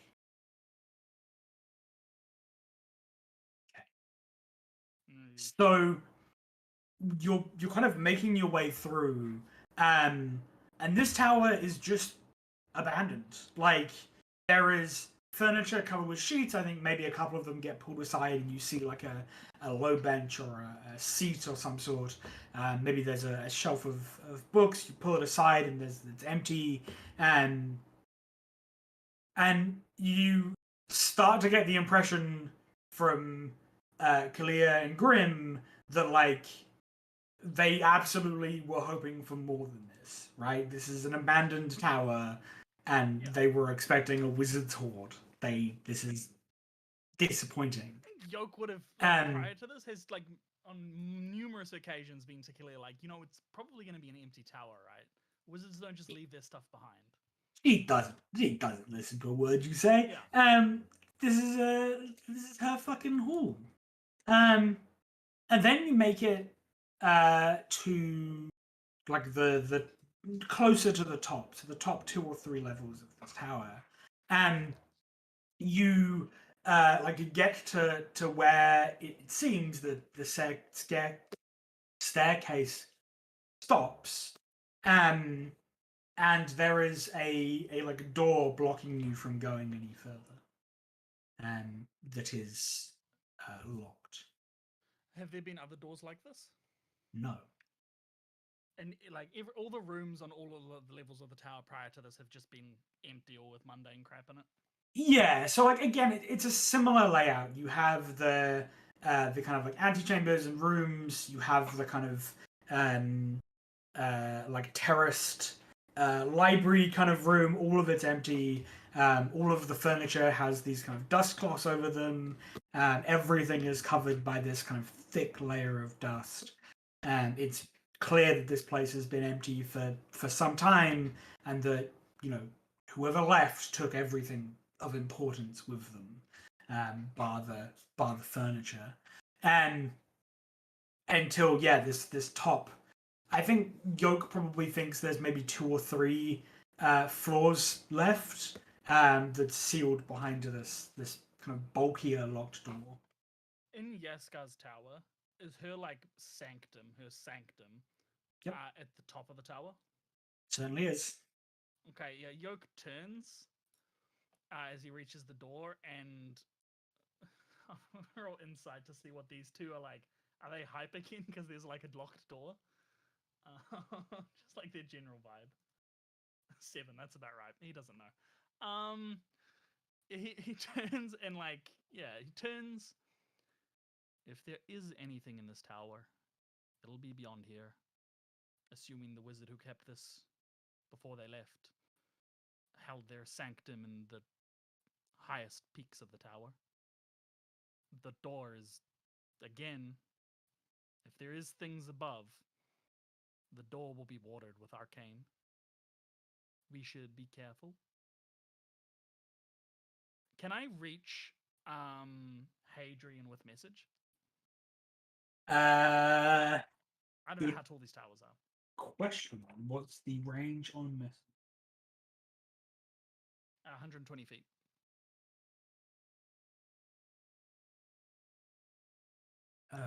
Fuck it.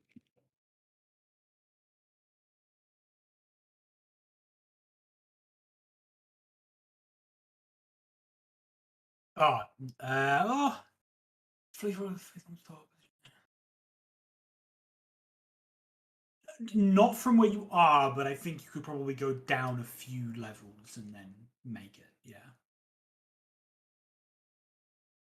Yoak says, wait here. I'm going to commune with Hadrian for a moment in case things go horrifically wrong. When he says that, he gives them a big cheery smile. Yeah, and we'll go down a couple levels, and when he can get within range of Hadrian, we'll message Hadrian. Yep. Yeah, absolutely. What do you say? Hadrian, this is Coulter. I'm speaking to you with magic. Think back what you want me to think. Think back a message when this one finishes. We've found a door. We found a locked door. We're gonna open it. We're gonna try to open it. If things go bad, just run. I can get the 3 of us out of here easily. Oh, actually, no. Are there windows in this tower? And how big are they, if there are any?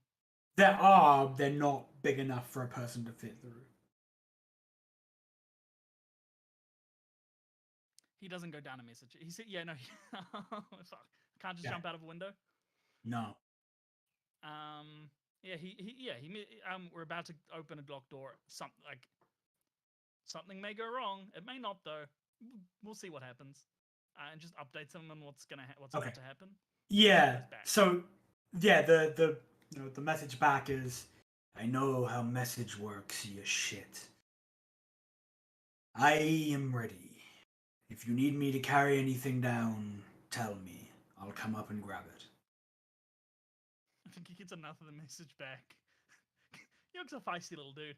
If someone talks shit to him, if someone's being grouchy, he's gonna be grouchy back.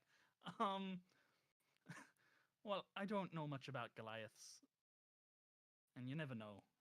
I thought you were gonna be stealthy, and then, well, we saw what happened back down there. Anyway, unless you want to carry a load of dust, the hole isn't looking great at the moment. We'll see what's at the top floors. Doesn't get anything back? No. Yeah, he'll go back up and guide Grim through picking an arcane lock again, I guess. As much as he can. Sweet. Yeah, roll me an Arcana again.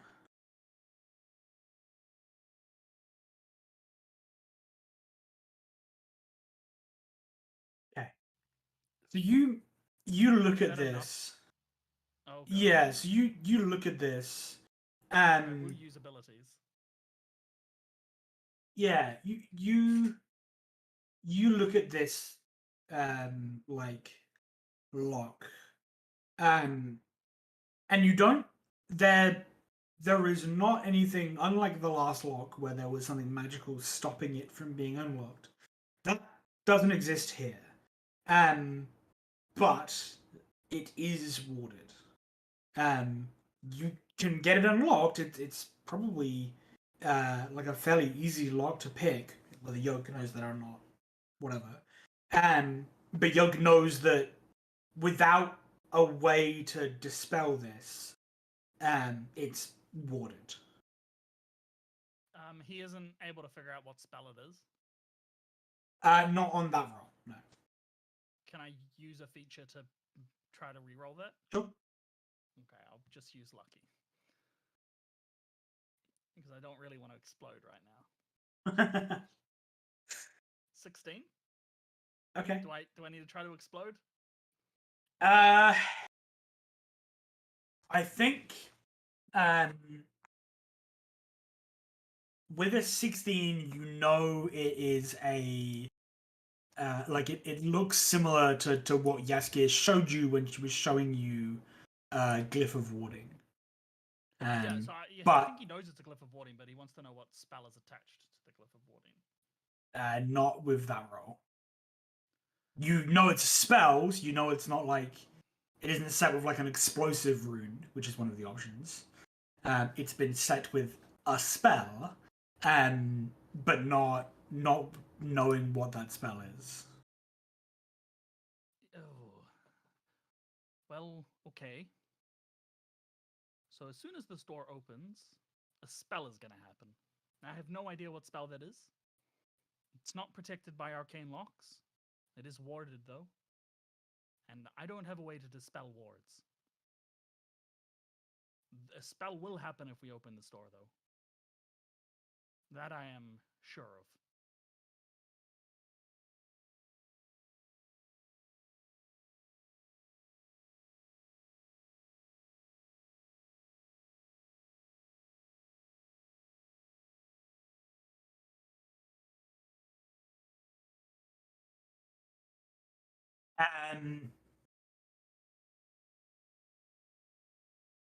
They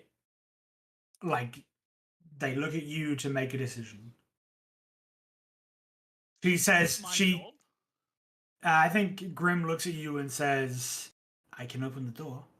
The lock is fairly simple. He looks to Depends on how bad you think this is going to be. Well, how well does he know Glyph of Warding? You know that it can attach a spell. Do I know that? You know, yeah, you can get whatever the like PHP says about the spell. Okay, let me read that quickly. Okay. This is gonna just give me a second here. Vamp, I guess. Yep. Or I can I'm just put it really, up on screen. really good at vamping. Yep, that's what I'm doing.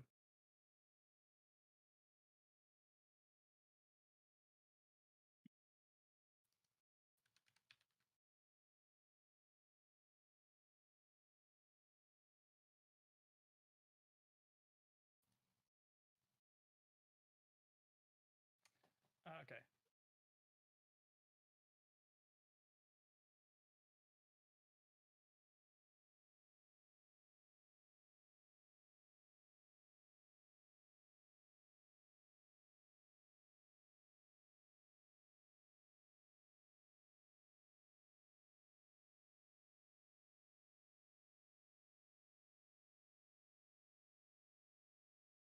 Okay, so there's no limit of what...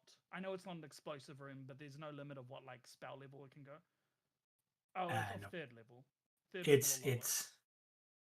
or lower. So you can use it at a higher spell to put whatever level spell you Okay. cast the rune at. Yeah, so she says how bad it could be, and he shrugs. Well, I know it won't explode. Though, actually, I don't know that, because there's a spell that could be attached to this that does explode. So it could explode. It might not. The effect that it has...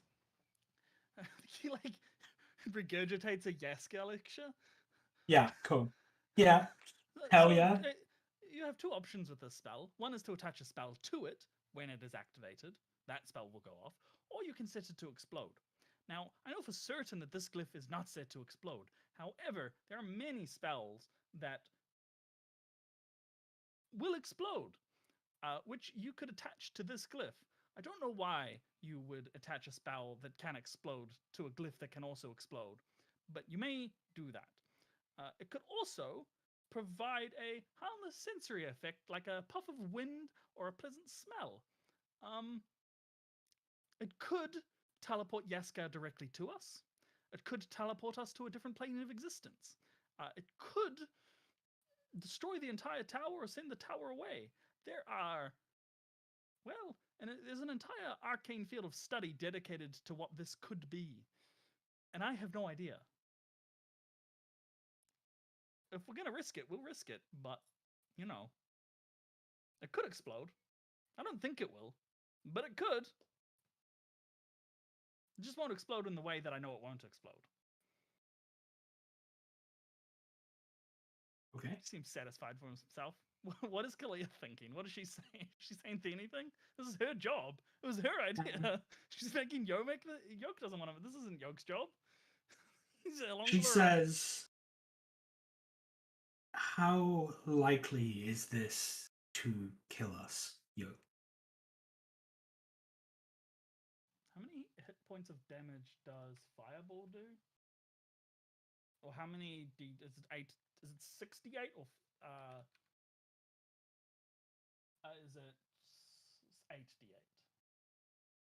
8d8? Fireball is HD6 at third level. She says that and he shrugs. Well, if someone cast it at the... If someone used the base required amount of arcane energy to put an explosive spell in here, I don't think it would kill us outright. On a scale of 1 to 500, depending where your magical... If we think of our lively... Of our... what is the word? If we think of our health in a scale of 1 to, say, 500, this would... And you attached dice to that, it would do about 8d6 of these d6 dice damage to us. Then again, it could also be a much higher level amount of arcane energy that has been placed into this. He stops you and says, outright. Oh, Yoak, what are the chances this kills us? 50-50. I really don't know what spell it is. It could cause us harm, but not kill us. This isn't a black and white. There is a Have you heard of spectrums? There's a spectrum of black at one end and grey at the other end, and then grey in the middle. And if this is a deadly spell attached to it, the spectrum moves from one end of the other depending on how likely it is to kill us. I don't know is what I'm saying. I have no idea. As you're saying that, you hear a click and the door opens as Grim pushes it open. See, 50-50. We didn't die. You did not die. Do I have? Does anything happen? You step into the room, and happen when the glyph goes off? Can you make me a wisdom saving throw, please?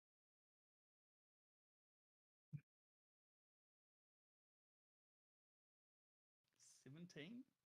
Okay.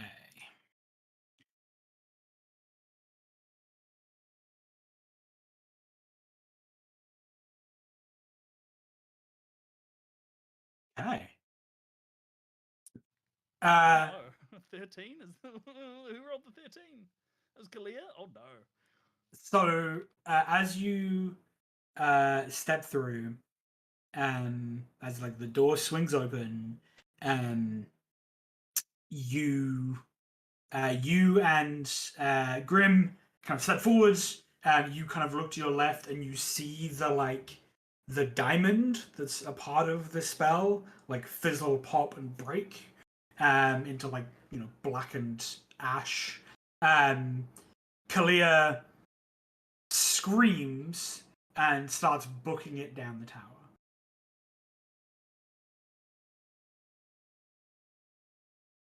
Muted. If this is fair, that's not how fear works. But Yoak will grab her, and try to grab her before she can run away. So I guess grapple her. Absolutely is how fear works. No, you don't. Fear is you just can't go further towards the target. You don't have to run away. A creature must take the dash action to move away from you by the safest route on each of its turn, unless there is nowhere to move. What am I thinking of then? Not fear. Sure, okay. Yeah, he'll try to grapple her before she can run. Cool. Make me a attack roll. An attack roll? Okay. Yep. I don't know how to do that on this character sheet. Just like an unarmed attack. I don't have that. Oh, I'm just gonna. So it would just be a d20 plus your strength or dex. 3. And she escapes past you and starts running down the tower. He'll shout after her. Or not, yeah, like, Kalia, it's a spell. It's not real. It's not real fear. Oh, actually, I'll roll Arcane to see if I know if it's fear. I don't know what a 14 is. Do I know what this is? I think you know this is fear, yeah. Kalia, it's not real. It's a spell. This is a spell. Clear your mind. And he's gonna run. He's running after her. Yeah, she continues to run. After her. Okay. Come on, Kalia. Net 1? Do you have any way of being quicker than her?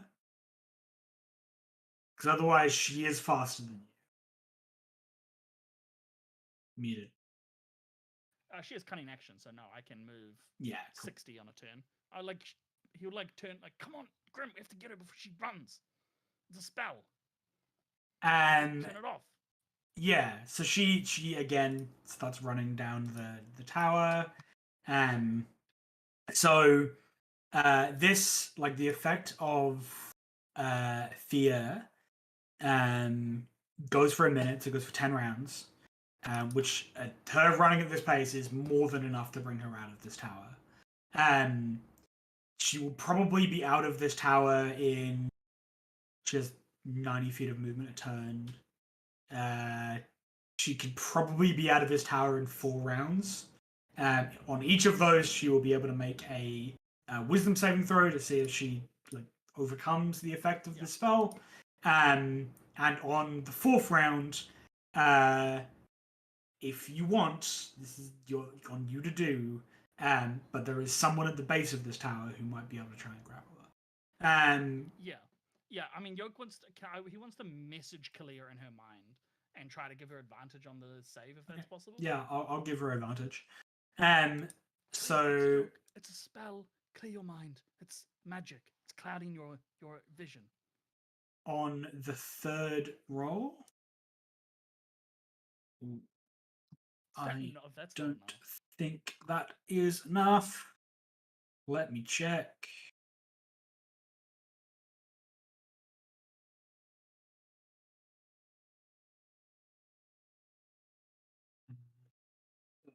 It is. I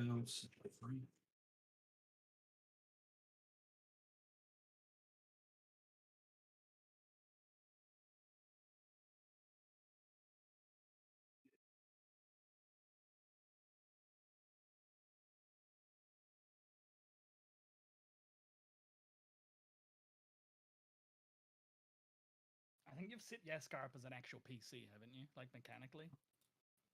I have. I just don't know how well that works. So it's Wiz modifier plus proficiency bonus. That's spell save DC. I believe it is. Okay, so proficiency. Plus 8 or something like that, right? 8 plus. For the spell, she has to beat a Yasikar or whoever set the spells. She has to beat their wisdom modifier plus their proficiency bonus. Plus 8. Yeah. Plus 8. Okay. So otherwise, everyone's spell save would be. Then we all failed. No. If it's 10 plus 8, then because we rolled 17. No, it's not plus. No.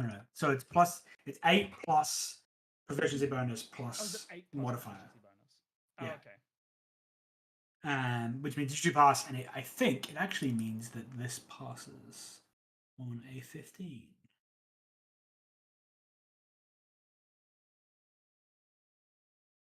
It does pass on a 15. Okay, cool. So she stops running. She's like most of the way down the stairs, and she like pulls up, like takes a moment to like collect herself, and takes in some like shuddering deep breaths, before like turning back to you and saying, "Okay, let's go." I'm gonna roll insight on her. An 11.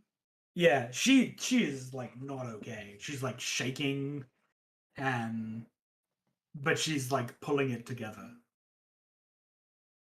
Yeah, he nods. Good job. That was a powerful spell.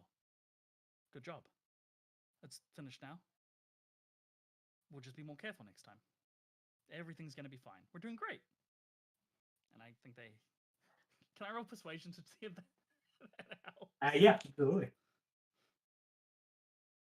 14, I'll take it. Okay. Yeah. You make your way up the tower and into the kind of broad series of rooms. I think like immediately these rooms are significantly less like everything removed than it has been previously. A lot of the furniture is still here, but I think this place looks like it's been like tossed. There's probably still like piles of shit on the floor that's now like covered by dust, and some shit started to like rot or fade away or break apart. This place is in like significantly like worse repair than the kind of floors you've gone through so far. And I think Grim and Kalia start like going through piles of shit. What's Yoak looking for?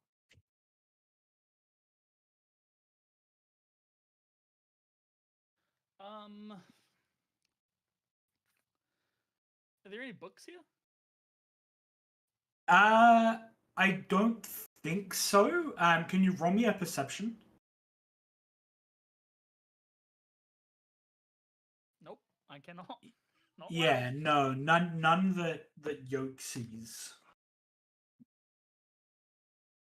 Is there anything interesting looking, or is it just a What trash heap? classes is interesting for Yoak? I can't. That is, I can't. Yeah, I can't related. Magical. Sweet. Yeah, It absolutely. doesn't like not necessarily magic like artifacts or just like things that are of interest magically. Yeah. So I think like you don't have like Power. detect magic or anything like that you could Nope. use to I try don't. and find anything like that. Okay. Nope. What You level is that? make your way into this kind of broad, kind of open couple of floors. And again, this place looks like someone has been through here looking for something.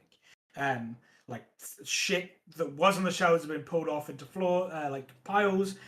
It's kind of hard to tell exactly where things were because some things are like broken, were clearly broken. Other things look like they've just deteriorated with age. Everything kind of below this floor, all the shit that was in here has been like looked after and prepared for not being used for a while. Up here, it still just looks like a mess. Um, but I think Yoak makes it into the kind of upper part of this floor. I think Grim and Kalia are still kind of searching through piles down below. Um, and I think Yoak, you find on a like pretty, I think maybe behind, like there's a shelf or something that's like fallen and collapsed, but then has looked like it's like rotted away with age.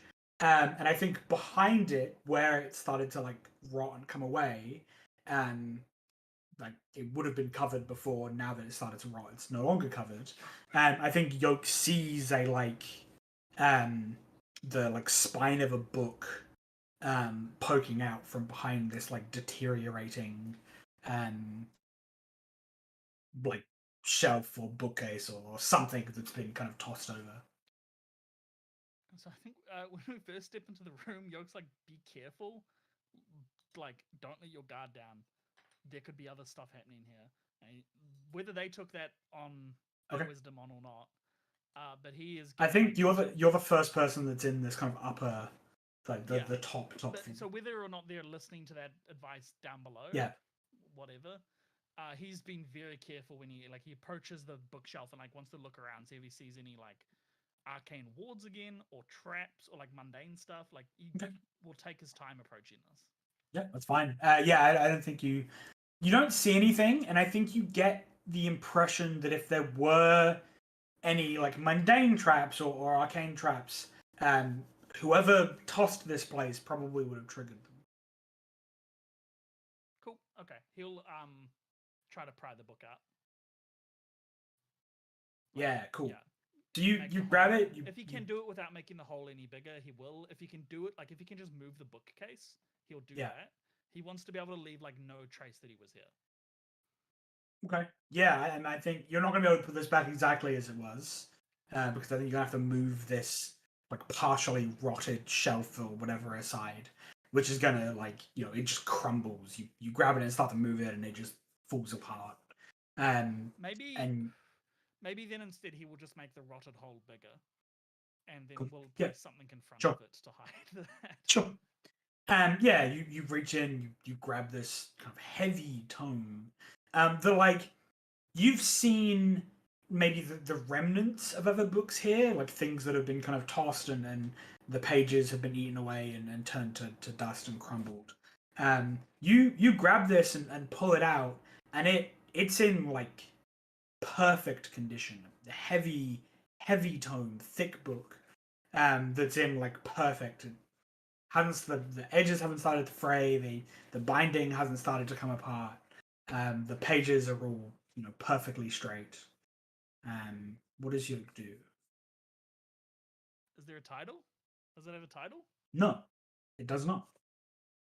Yoke will open the book to look at the first like page. Where like in a modern book you'd give like author title, like author name, like book title, and like all of like So those pages that is just like not actual book but information about the book.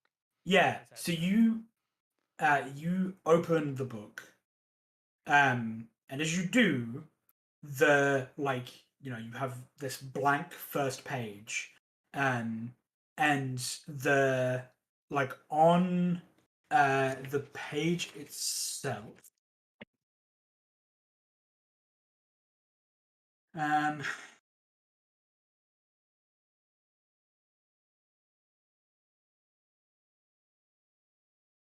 so on the page itself, like it opens it, and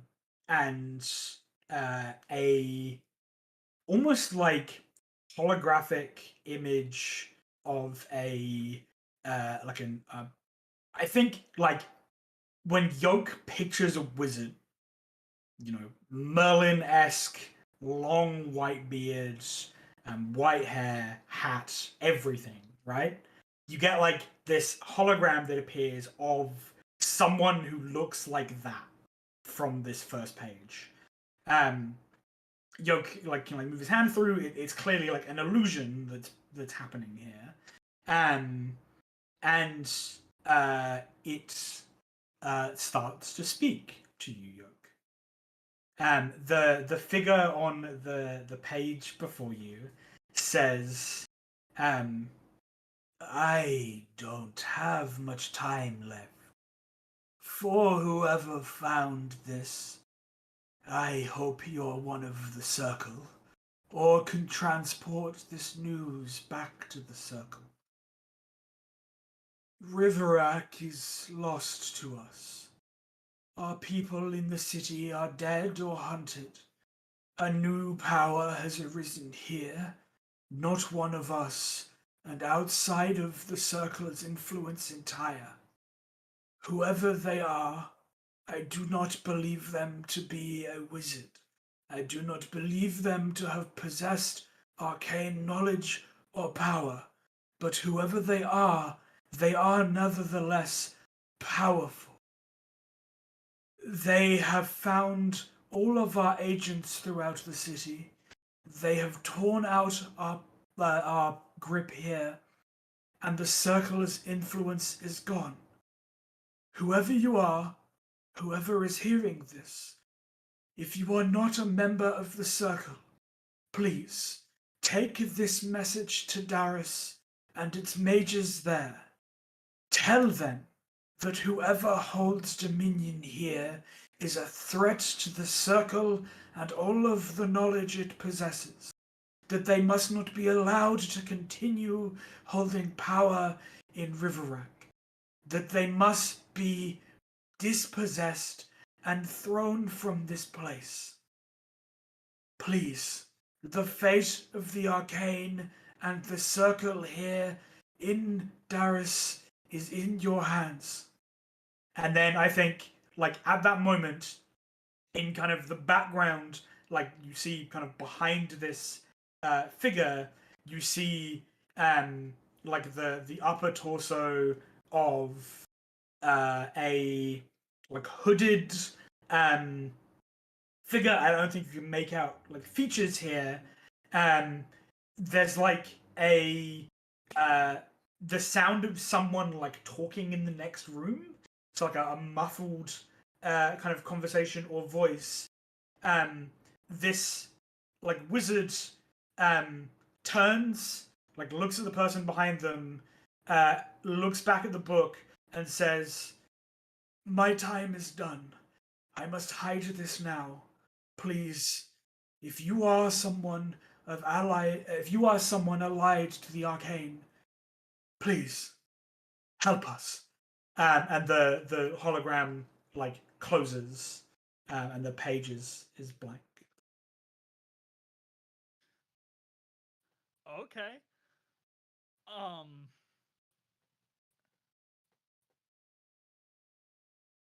a roll, I'm on a history to see if I know anything that he just talked about. Yeah, Or if I recognize him from the books I've read, either that absolutely. Yasikar has given me or that I've seen in the bookshop.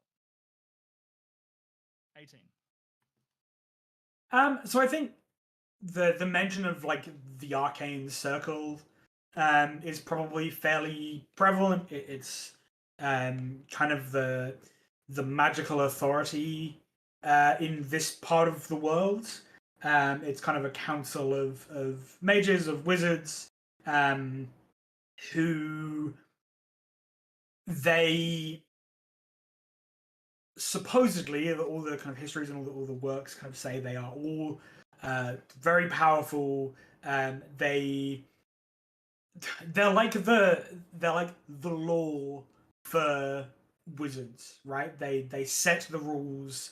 They if someone needs to be like dealt with, if someone's gone rogue, if someone is dangerous or trouble, um, like the circle can essentially like excommunicate them from the protections that the arcane circle offers to like magic users, and essentially casts them out and says that they should be hunted. They're kind of like a regulatory like policing regulatory body for arcane magics.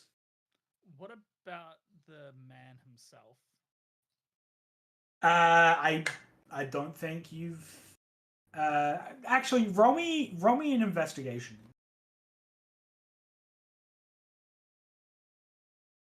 Yeah, no. I want to use anything on that.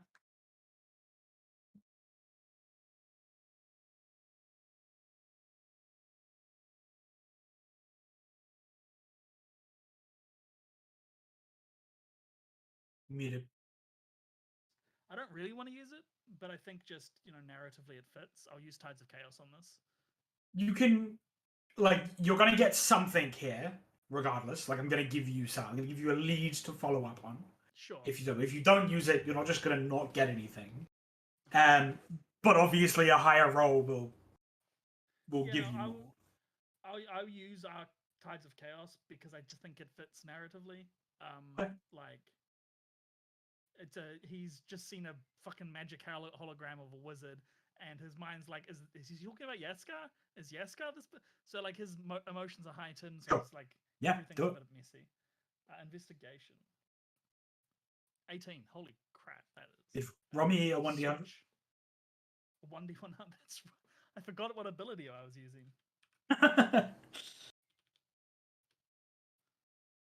Oh, that is incorrect. That is a 1d0. What did I roll? You rolled a 1d0. 1d100. 2? That. Oh god. Oh no. Oh no. I know what that is. I don't have my reroll, do I? I can't reroll that. You do not have your reroll. No. Do you want me to roll 1d100? 10d100? Is that? It's that. It's a 2, which is a 1 and a 2. So it is. Yeah, I guess roll me 10d. I just remember that. I remember 100 all at once. Yeah, might as well. /R 10d100. Far out. This could go so bad. It really could. Hold up, give me a second here. I need to bring up this page as well, so I can understand the chaos that I'm about to unleash. I have to roll what? Yeah, so 10 more times on the Wild Magic Surge table. Yeah, that's okay. I'll just roll it then. Okay. Okay, what do we got? 600. So the first is a 62.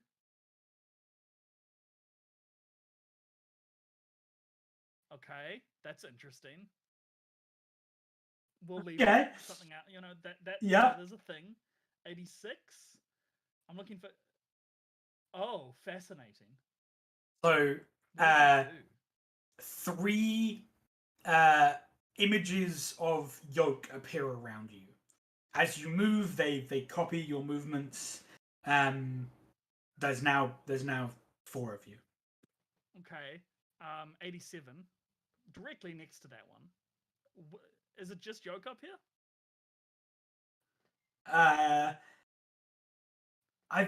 Yeah. I mean, I think Kalia, they're probably within 60 feet, like down from you. We'll roll 1d3 then. 1d3. Okay. 1 is me, 2 is Kalia, 3 is Grim. No, 3 is Yoak, 1 is Grim, 2 is Kalia.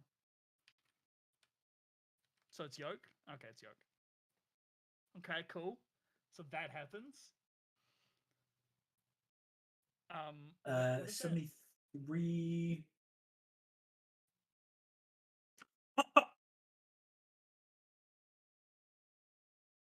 What does that mean? Oh, we'll do roll a d3 again, I guess. Yep. And I'm gonna roll the d4. So Grim. Grim. D4 Grim is poisoned for 1 for the next hour. for an What is hour. poisoned even? What does that mean? Poisoned 5e. for 1 hour. What is the Poison poison effect is here somewhere.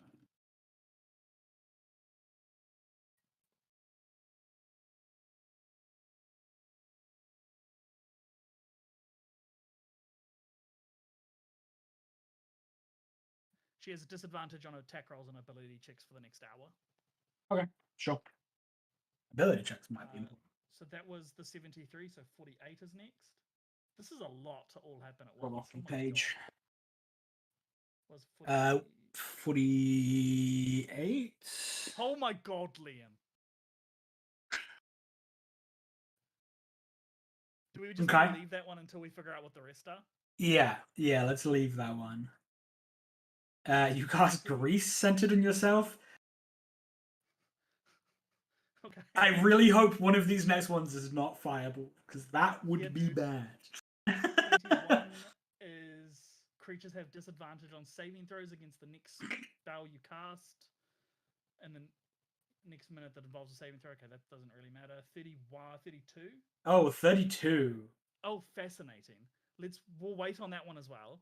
Yeah. Because there are 2 others. 75. Fascinating. We got to wait on that one as well, right? Fuck. Okay. And then 100. And then 100 just regens all your sorcery. Okay. So we held on what? There's a couple we held on.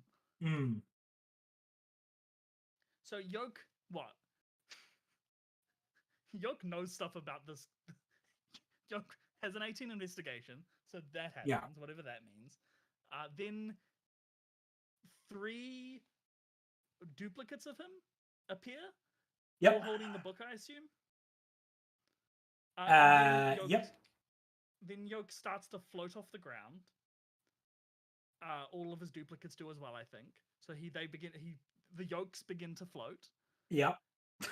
And then what happens? Because there are 2 big ones here.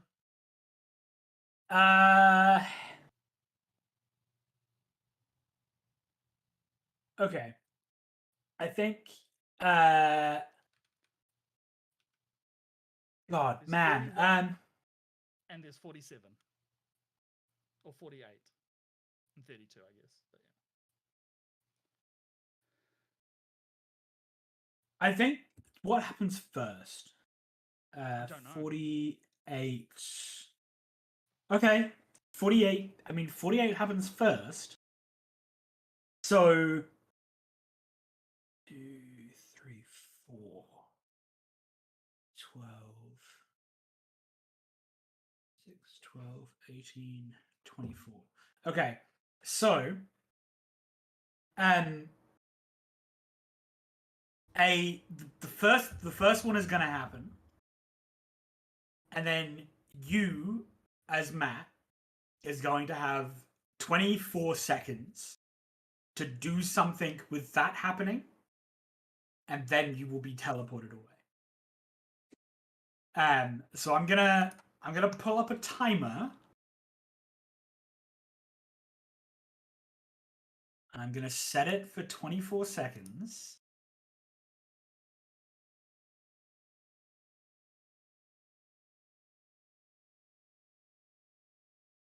And in 5, 4, 3, 2, 1, a unicorn appears in the room with Yoak. What does Yoak do? Muted. What do I know about unicorns? What does Yoak know about unicorns? Whatever Matt knows about unicorns. I don't. Hello, who are you? And actually, hello, who are you? Because it's Yoak screams this. He's shouting. It's three of him shouting this at the top of his lungs, him floating off the ground. Maybe they can see him from the landing down below. And he screams at this unicorn in a very friendly voice. Hello, who are you? Give me a second, sorry.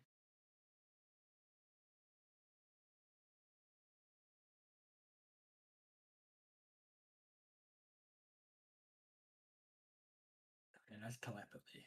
Good.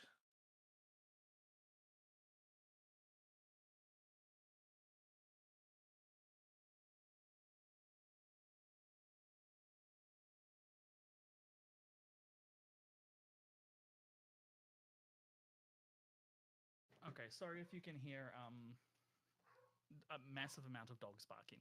There is just a cacophony outside. Oh. And a very friendly shouts at this unicorn. Hello, how are you? Or who are you? Or what are you doing here? I forget what I said. In your head, it says, No, he says, hello, what's your name? You don't know it's not the name of the fucking unicorn? Oh, yeah. Oh, yeah.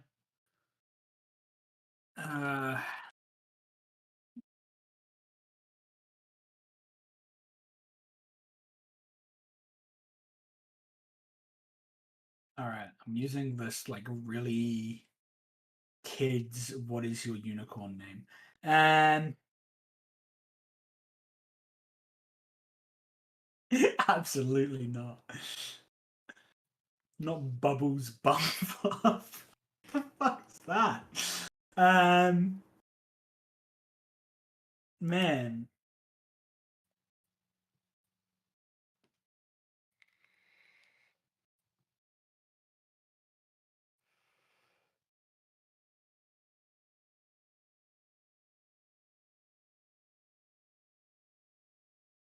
God, I hate all of these.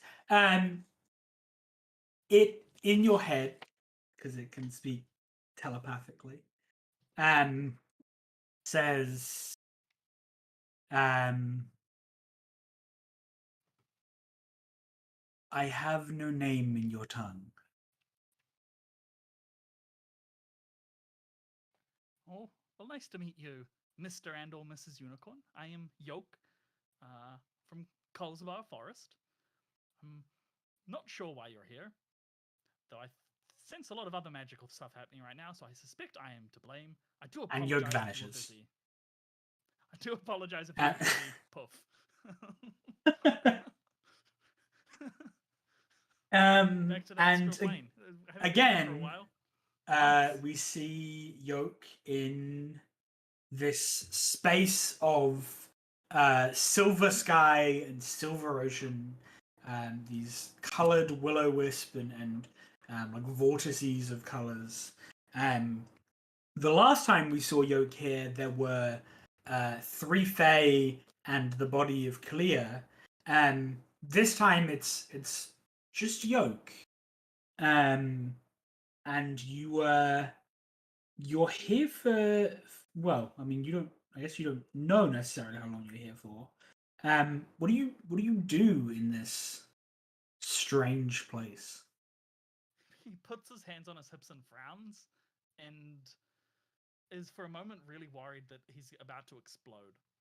And then puts that out of his mind. And then, is it just him here, or are the mirror images here as well? No, the mirror image is still there. Okay. So yeah, through these 3 Yoaks like turn and look at each other, like all quirk their heads and like look a bit confused, and then like in this booming voice shouts out, "Hello, is anyone there? It's Yoak, Yoak of Colesbar Forest, Yoak from Colesbar Forest. Anyone there? Hello."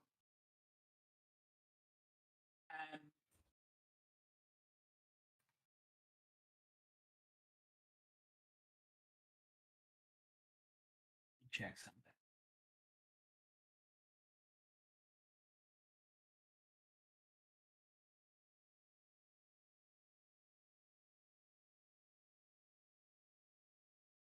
I think we see uh kind of traveling from the this like silvery sky downwards um towards Yoak and kind of around Yoak and then out.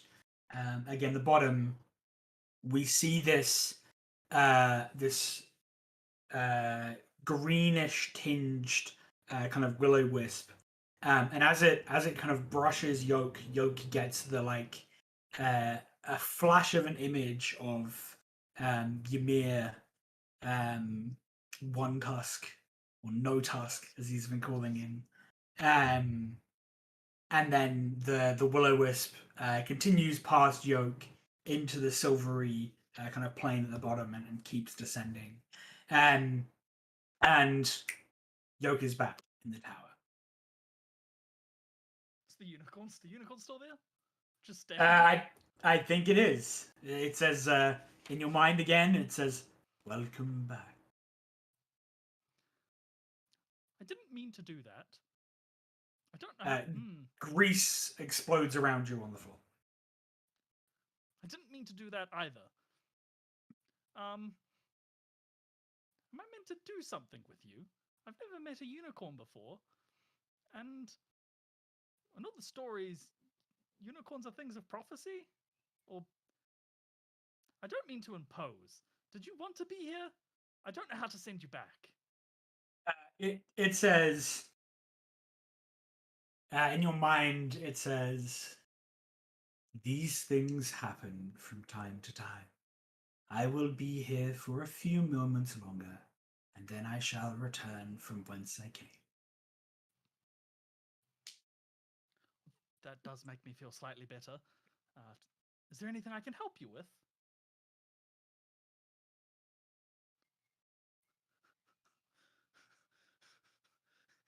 He's offering the unicorn a boon, Liam.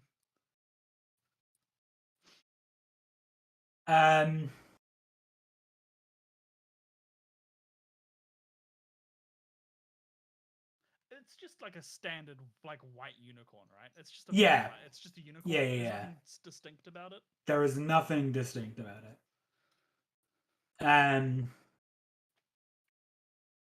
Yeah, man. I could pronounce. I would prefer to be on a first name basis here.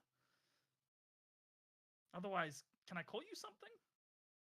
And if there is anything I can help with, really not sure what I'm supposed to do here. Yeah, so asks the unicorn for a name that he can call it again, and is offering the unicorn a boon. I don't know what that means. Yoak is not considering that he could ask the unicorn for awesome magical shit.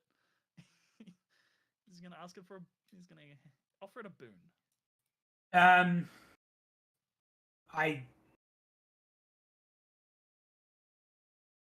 I pick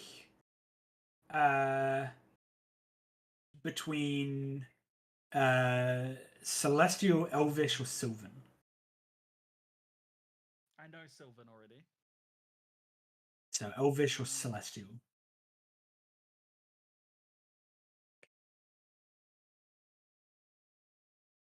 One is way more practical than the other.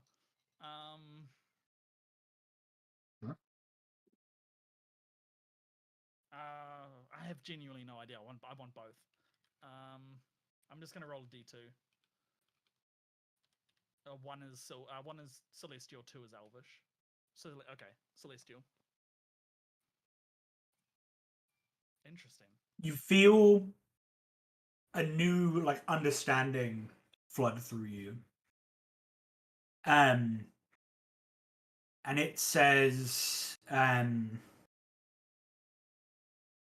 it says words in your head in celestial, which I think Yoak roughly translates to like the heart of the world, the core of the world, the center of the world, like something along those lines. And then it vanishes. Muted. Yeah. So that happens, and I think the last thing he says to Unicorn before it vanishes is, goodbye, Mr. And he says the name back to it. If you need any help, just let me know. I'll be here. Not here, but in the material plane, generally. Oh. Add celestial to a language Yoak can speak. Oh, tight. He's still shouting. I think that conversation was in his. He was talking to the unicorn in his head, like that same thing with message. And just three Yoaks just like boom out. Well, that was odd. And he's like, he's floating, right? So he like hovers over the grease. And like, is there anything else up here? Nothing of interest to Yoak. I guess he just like flies over the banister and down to the second level. Okay. Can I just say, if that last roll, like the D100, if that last roll was a 7 or 8, you would set up so perfectly to fireball yourself. You were in a pool of grease. You had given yourself disadvantage on a saving throw to take half. Like, oh, it would have been so good. It would have been so perfect. It was like the perfect setups of wild magic. There's dry wood all around him. Dry rotting wood. Yeah, it would have been very good. And you levitate yourself down, and I think both Kalia and Grim go. He puts the book in his bag. They like cover their eyes as you kind of come over the railing. And go like, I think you hear Kalia go, Yoak, what the? They'll be able to see you.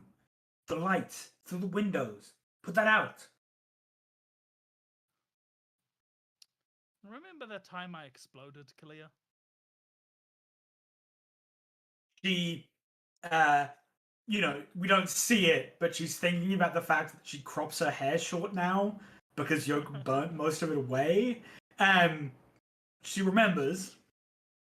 Well, this is that, but there's no fireball this time. I'm just glowing and floating, and there's 3 of me, and I met a unicorn, and that's about it. Kalia says, can you cover yourself then or something until this ends? Is there a corner he can go into and like hide behind a sheet? Yeah, I mean, you can just like pull one of these dust cloths off. It looks like a ghost. And like, just floating around floating on the ground. Yeah, absolutely. You hear Grim turn to Kalia and go like, "Does this happen often?" Well, not particularly. Cool. Sweet. So you, I think the rest of them kind of toss down the rest of this tower. They don't find much. I think in their eyes, this is about as big a failure as it possibly could be. Is there nothing of value here besides that? I think they, maybe when you were up there and between you and them, you've maybe found like a handful of like broken gems that look like they've been used as like spellcasting ingredients and focuses that might come at a total to like 5 silver or something. Like they're all broken and used, fractured. Just hands all of the ones he finds to he does not care about those. Yeah, like there is absolutely nothing of value or quality really left here. Or at least not that anyone rolled high enough to find. Cool. Can I do one last perception or investigation? Go for it. Give me one last perception.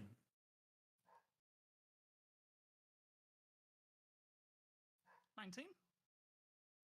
I think as you're leaving, you're kind of walking down. You walk down. You kind of look behind the door that was locked, and I think Yoak finds like a single gold piece, like probably tucked under something. I think I think it's being used. I think one of the tall boys, one of the like chest of drawer type things, was clearly one of the legs is slightly shorter than the other, so they've used this gold coin to like prop up the legs so they're all even. And I think Yoak notices the glint of metal as he's leaving. I think he wants to replace the gold coin with like some of the other broken crap in this area. Sure. Yep. He doesn't want to wreck the dresser and make sure it stands properly. He just wants the gold coin. Yeah. Okay. Cool. He gives the gold coin to Kalia. Okay. It's her job. He's keeping this magical book. He'll show her later. Good. Cool. You together, you wait for the light and flame and mirror image to fade, and then you exit the tower. Can I get a stealth roll with advantage from you, Yoak, as you leave? 20. Yeah, you leave the tower, you exit. I make sure when we're leaving, all the doors we opened get closed again. Yep, gonna put it back the way it was. Making sure dust isn't disturbed, like footprints are like chill and like doing as much as I can to make sure. That's a much bigger task. Like the dust has clearly been disturbed. I don't think it's possible to hide that. Okay, so then instead of hiding it, he's gonna like when they leave, he'll take a bit of card or something and just like scrape so the footprints are all hidden. So you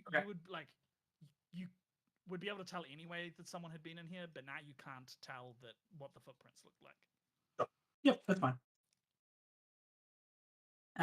Okay, and you leave. I think over the course of like the next couple of days, I think it's fairly clear that Kalia is pretty upset that like didn't find anything cool. No, like that night when it's just us, he like pulls out a book. He pulls out the book and shows her. Yeah, like cool. So you pull out the book, you open it, and nothing happens.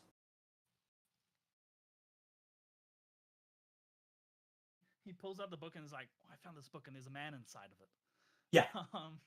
The man doesn't appear, and then he's like, what? There was a man inside of it.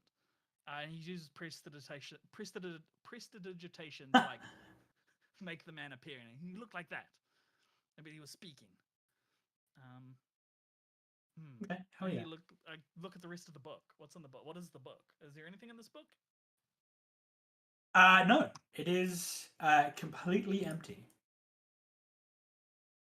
So like he gets to the last page and then looks at Kalia and like frowns. I'm not going to lie. I thought there would be more in that book. That's why it was a secret, and I'm just showing you now. It's just a book. And it's a nice book. And I will use this book. But it's not what I thought it was. I apologize, Kalia. I made that more exciting than it was. What do I know about the dude? Because the reason all that stuff happened, right? So, there is absolutely no mention of, apart from like general. There's no specific mentions to any magical personnel in anything that Kalia has showed you. Fucking Yasikar has showed you. There's no names, there's no people specifically mentioned. But I think in a book you found in the bookstore in your time there. Oh, sorry. I really need a mute button on my microphone so I can on my mouse so I can just hit it. It's great. I love it. I can just cough and it'd be so much easier. So yeah, I don't think there's anything in anything that Yasikar showed you, but in a book you found in the bookshop, I think there is maybe there's like a list of all of the wizards that have kind of looked after the city. So I guess I'll write them out for you, so you have the list of names. I'll write them out at the after this session. But like there isn't descriptions or anything of them. I don't think there's just like it's literally like this person was between this date and this date. This person was between this date and this date. This person was between this date and this date. And then it goes down to like Yasikar, this date to, and it's just like blank.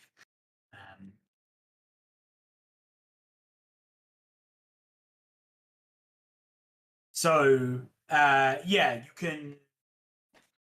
I'll get you that list. You assume it is one of those people, Okay. but there's no descriptions of them for you to be able to match it up.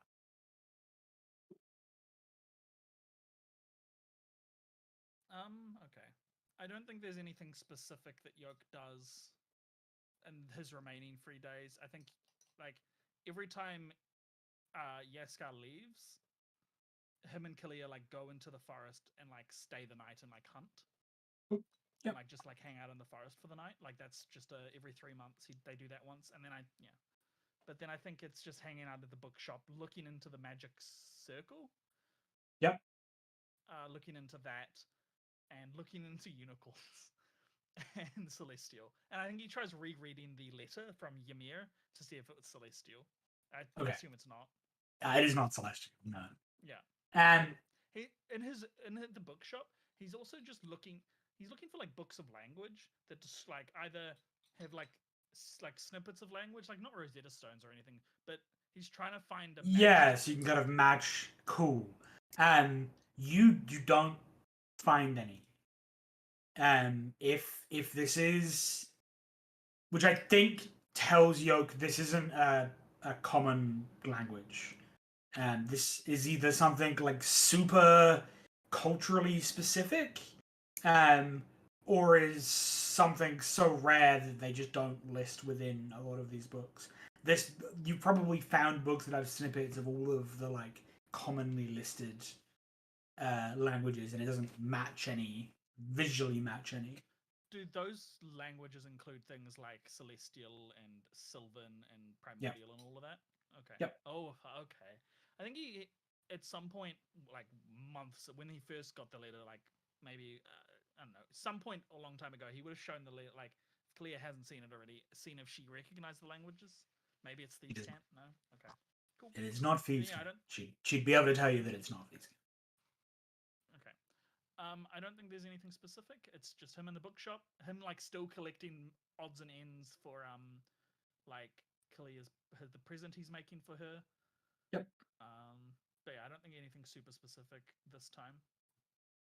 All right, sweet. The heist. Yeah. So. Yoak totally with the message. He totally wrote down the message in the book he had with him, like what the message said, and like he was like copying that out. Yeah, cool. I'll type up kind of the broad strokes for you, and cool. So you have that. That's fine. Okay. So, is there any other like? Does Yoak specifically want to play out any other scenes as we go forward? Like I said, I imagine these kind of flashbacks become less dense as we go on. There's kind of less, establishment and setup we need to do. But yeah, it depends on if there's anything Yoak wants to kind of play out here. Muted. I've just got a bunch of windows open. I'm trying to find something. All good. I found it. In the under like in our Google Doc under session 4, there's scenes in the montage. The bottom one, the very bottom one, if you see that, for session 4, that is something that happens eventually. Whenever that, I don't know when that is. If it's later on, if it's like, I don't know when that is, but that happens eventually during one of Yasikar's trips away. Yep. And then it's just, I think, generally also looking into the signet ring conspiracy. He's looking Yep. for books in the bookshop that is like modern heraldry or like more modern things of that house of the what's the house's name? The House of Valdor. Yeah. He's looking like a common, like who currently runs it. Is trying to find out all the information they can about that. Like he's specifically looking in the bookstore for that. Okay. Yeah. If you can find out anything, I think he's also looking into the priest, like the one you met at the temple. The one that you met, like the one that you the one specifically that was met. with the one that was with the like knight of Valdor. Yeah, like, sweet. Like the fancy one. Like nothing. Like he's not going to the temple and asking questions. He's like looking at religious books at the bookshop and like trying to like find out anything he can about him, and then the house of just connecting him to the conspiracy. If there's a conspiracy, I don't think there's not necessarily a conspiracy. So I think in regards to that, you've got most of the information that you're going to get throughout the flashbacks. You know kind of who the House of Valdor are. You know who the Signet Ring is. You know that there is something going on with them in this town. The priest, I think Yoak probably thinks is the a person called the Prime Lector, who is the religious head of a number of the larger. So there's like the pantheon of gods that exist here. The Prime Lector is like the person above not all of them, but a group of them. There are 4 Prime Lectors who are like above the head priests of each individual god. So I think Yoak thinks that the or at least the like heraldry that he was wearing matches to like a book that he looks up that has stuff about the like theology of this land and the I think Yasikar like also just called makeup of the church. Sorry. Okay. I think Yasikar just also called him the Prime Lector. Yeah. Okay. Is there he can't connect that Prime Lector to the House of Valdor or? No, there is no connections within any of the books you see between the current. I think it would be like the like sigildry you saw would have been the prime. Which one is it?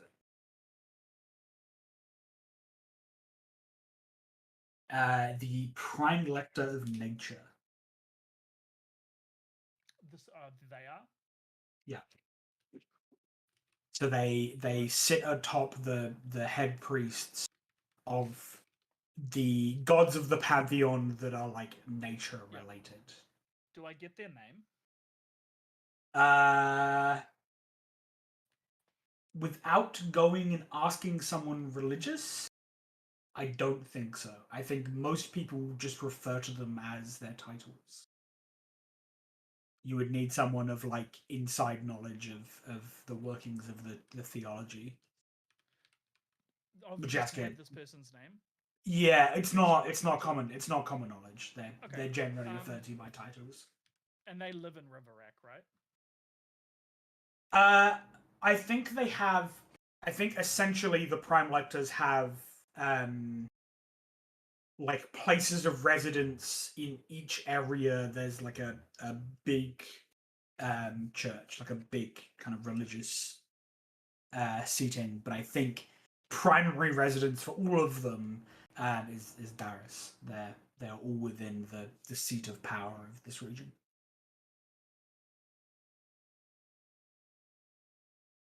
I think Yoak also asks Yasikar about the Circle of Magic, like who they are, if she's a part of them, why isn't she? Like he goes into questioning about that. Like after he finds a book in the bookshop about it. Yeah. Sure. If he's already Okay. found a book, like I think he actually, you said he already had read about them. Yeah, he's He definitely approaches her one heard day. of them. Yeah, he approaches her one day about them. Cool. So Yoak approaches Yasikar about the circle, the circle of the arcane. She nods when you like you ask about the circle, who they are, kind of what they do. Um, she says all of the different classes of magic I've told you about, each of the uh, distinctions between uh, this being abjuration, this being enchantment, all of the different restrictions on spellcasting all come from this circle. They offer protections to those who practice under their banner, and for those who don't, they mark as outsiders, as outcasts. For people like you, Yoke, people who rely on a more uncontrolled style of magic, the circle does not look kindly.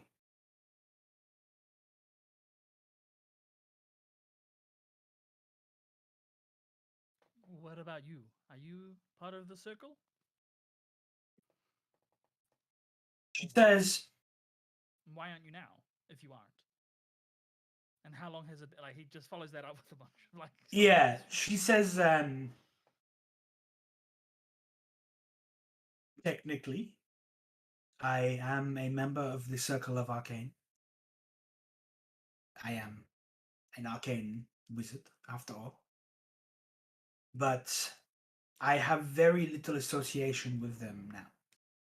I find myself with little time for their politics, their schemes.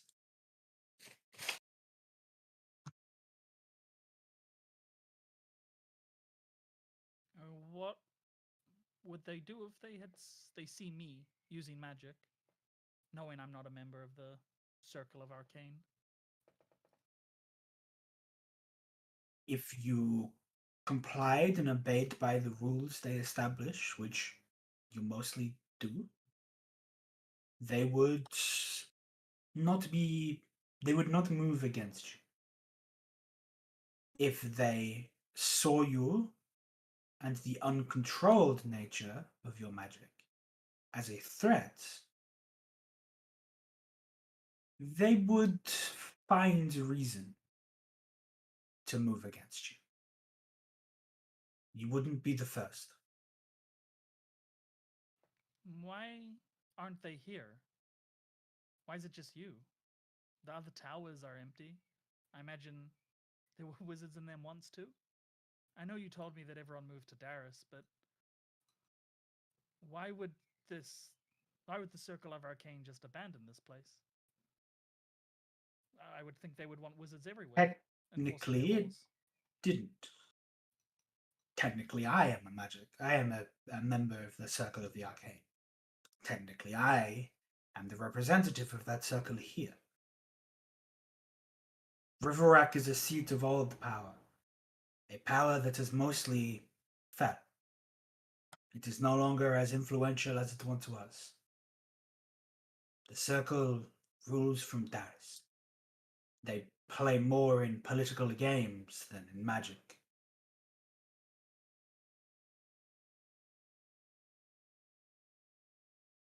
And what about the other two towers? You never told me who used to live in them or occupied them. When did they leave? Who were they?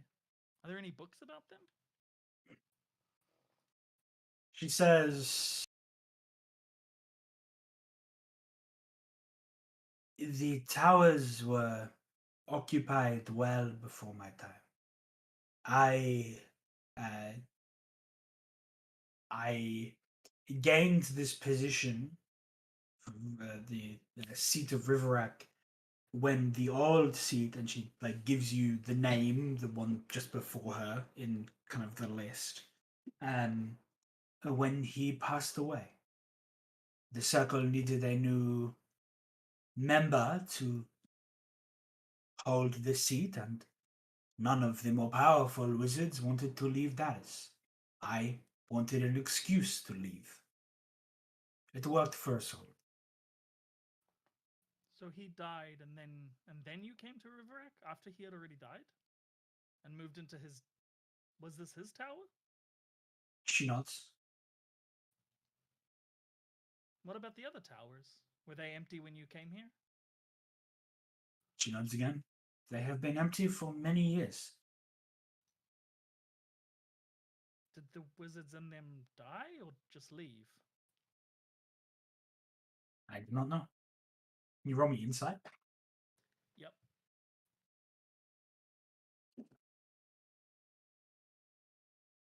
I'm going to use my ability. Tides of Chaos. Okay. 18. D100? Yeah, roll me a D100. She is lying, 100% lying. Yeah. 44, Cool. which is. For the next minute, you can teleport as a bonus action.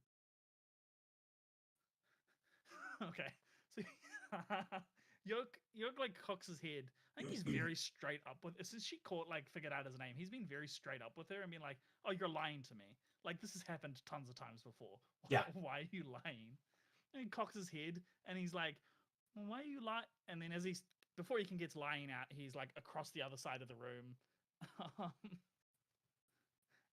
Why you lie? And then he finishes the sentence on the other side of the room as he teleports there.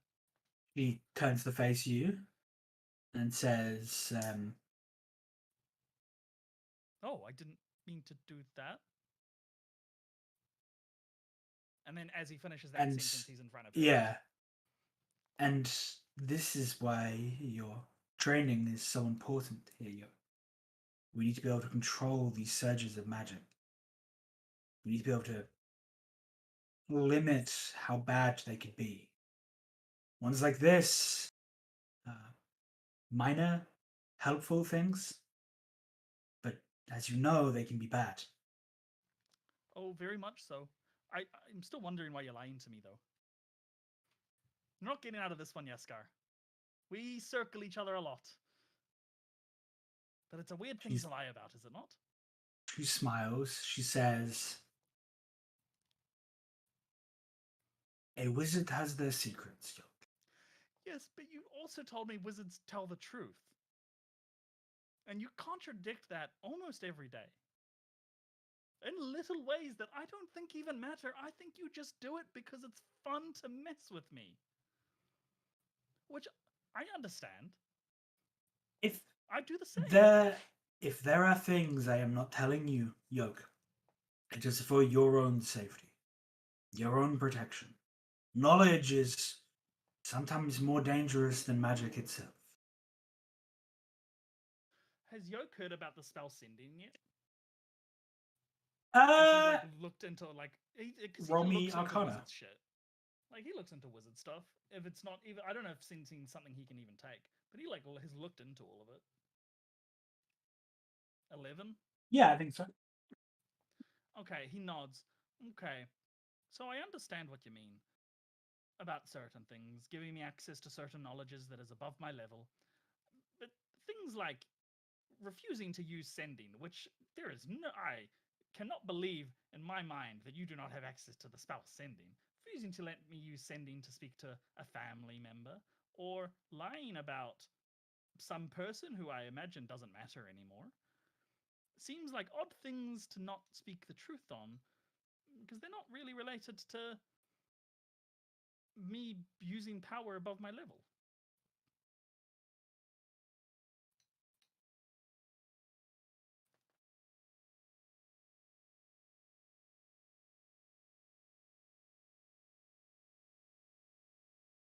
If you're looking for sending, I can tell you about it. It's also just in the SRD. I just want to know if you can take it at any point. I think I can. I'm not sure. A warlock cannot. A sorcerer There are ways by I can default get it. either. It's Bard Yeah. Cleric Wizard. There are ways I can get this spell. Through Yeah. feats or through like wizard warlock things or So I I think will she take the spell says, eventually. yeah, I think she says, where would any of us be, Yoak, if someone did everything for us? Maybe if I am refusing to do something for you, it's because I want you to be able to do it yourself. I want to He give you nods. motivation to learn and to work things like this out for yourself. He nods. Sure, that makes perfect sense, Yasikar. However, I just wanted to tell my sister that I wasn't dead.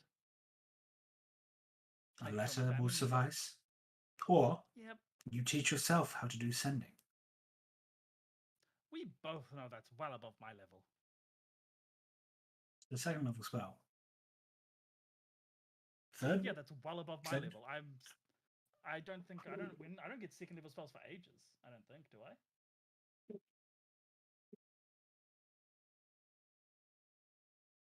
Sorcerers get them.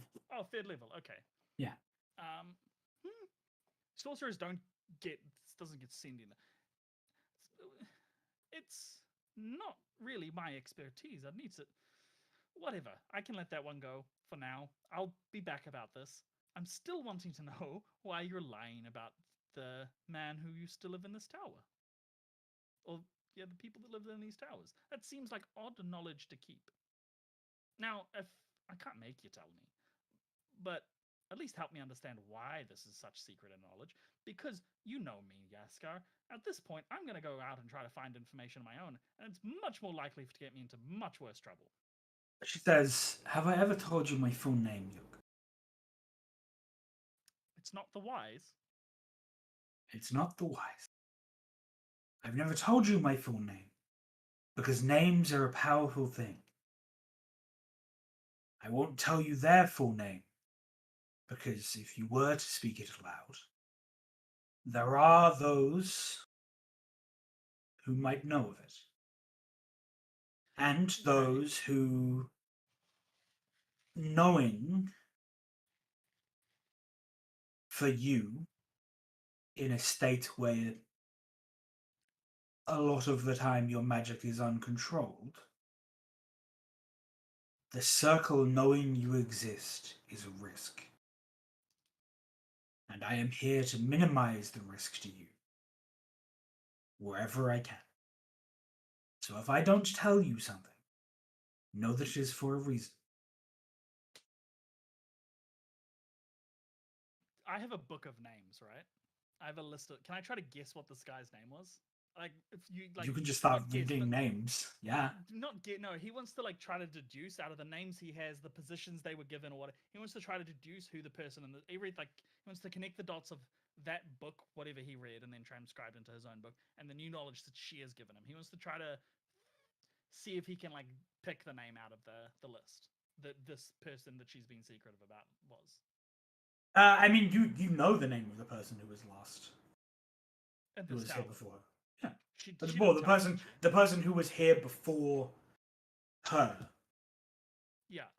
Yeah, it's just the next name in the list. Yeah, you have a list that literally breaks it down by date. Oh, okay. Yeah. So what's their name?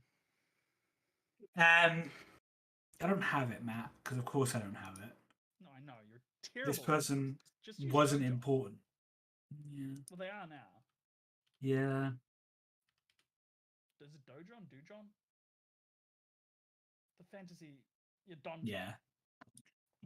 Donjon is goated. Let's have a look.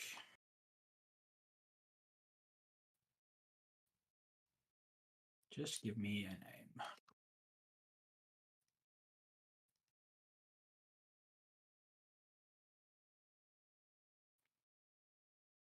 So these are all I hate all of these.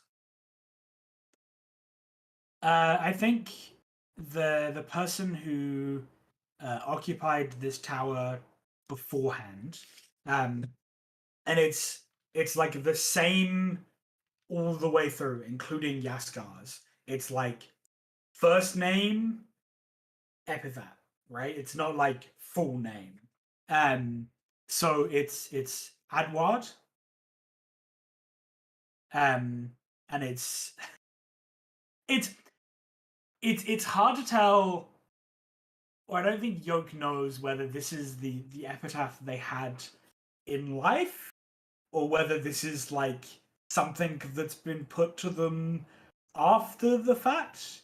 But his name is like recorded in the book.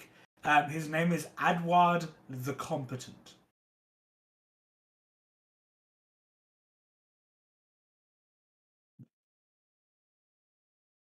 It's a great name.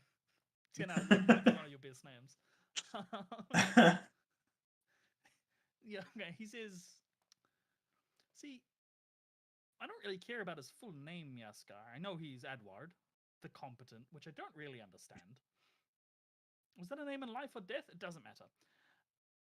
I'm curious why you were being shady about. Because she lied. What did she lie specifically about? It was like, That she wasn't here when he here. died. Yeah. But you specifically lied about not being here when he died, which, if I didn't know you, would make me think you murdered him or had some part in his death. I do know you, though, which makes that seem less likely. I don't know you that well, though, so maybe?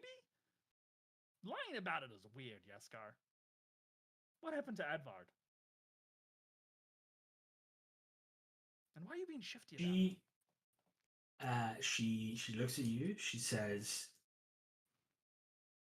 Adward was not a good wizard, Yoak. Adward Was he not competent at his craft? shakes her head. No. I ensured he was recorded as such, but in life, people used much harsher words to describe Adward. But I knew Adward as a kind soul, if lacking in arcane knowledge and skill. I didn't want him recorded poorly for his time. But it's also very important for my reputation that I am not associated with his training. So as far as you and anyone else is concerned, I was not present in this town when Edward reigned. Well, I know that. Why would you have to tell me that? You just told me you weren't present. He's doing a bit. Like, yeah. Yeah. Like, okay, you weren't here. Sure. You just told me that. He shrugs. And what about the other towers? Who lived there? I I don't know. From the list of names, it's just like I can't. Yeah. Who were the last two people that lived in there? I She got a list of names, but I can't pin them to a tower. She says, I don't know. Insight. Inciting that? Yeah, go for it. Inciting that? 11? Okay. He nods. Okay. I'm satisfied for now. We won't have one of these discussions for a few months, I think. We'll go back to the dance. Okay, cool. How do I spell Advard? Is it like Advil, but with Vard instead? It's Edward with an A. Adward. Oh, God. Adward, okay. Adward the Competent. Who really wasn't.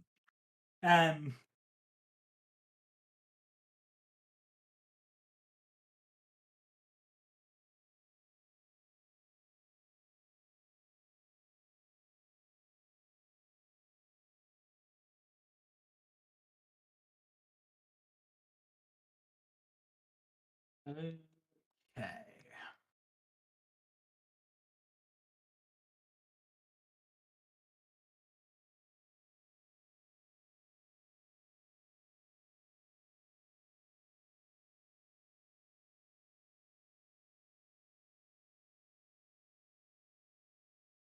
Okay. Yeah, and so I think just generally is like constantly asking for more access of the tower, like once a week. Yep. I would like to be able to read more books or whatever. I think he just cares about the library. That's all he cares. Like, all he's asking for is the library. And more ability to read cooler books. Is consistently knocked back and denied. I think every couple months a conversation like that happens where he just like is very like calls her out and is like, okay, yeah, we do this dance where we pretend we're, you know, we don't know we're fucking with each other, but you know, this is not that. I'm gonna tell me why. So every few months that conversation happens about the library specifically. Okay, cool. Sweet.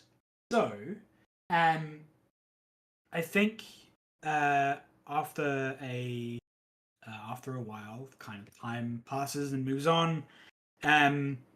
Is there any other scenes that you want to play out with Yoak? Before the scene, including the scene in the like the list, like including that one I mentioned before, including that one. Yep. Yeah, when does that happen? Pretty late. Okay, so I guess yeah, that's one of the last. I think Yoak through the bookshop, and then if Yasikar will give him books on it as well, looks into the Feywild and like Archfey, and is trying to like not. She doesn't know he's a warlock. I don't think. Yeah, I don't think she does know. I forget. It doesn't really matter.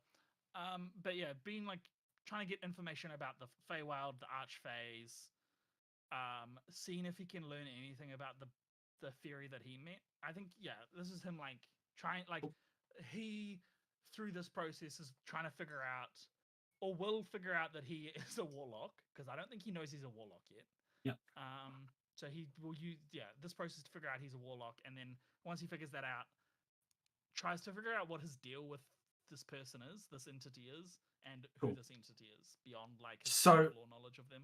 Yeah, I mean, I think this is, this is something that Yasikar is like happy to give you kind of work on, and I think there is a decent amount written about the Fae in general. Most of it is pretty in line with the folklore stuff. So they exist as entities that essentially they are attempting, and I think there's you find a bunch of like scholarly articles on this debating the existence of the Fae and why they do what they do. I think there are some that just say they are a tricky people. They just enjoy doing that sort of thing.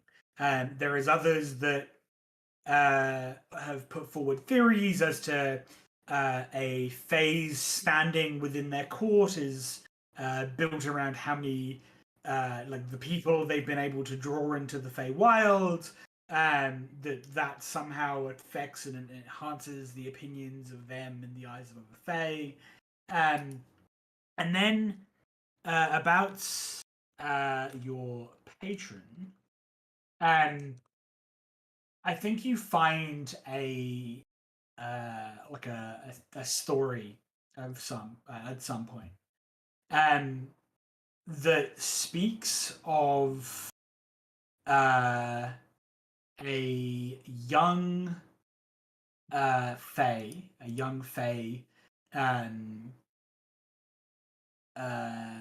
just like a normal Fae, who she started at the kind of bottom ranks of her court, and ended up growing, accruing power and influence through tricks and schemes and ploys, both internal to the Fae and external to it, and she essentially ended up becoming an archfey. She grew from nothing to an a powerful archfey.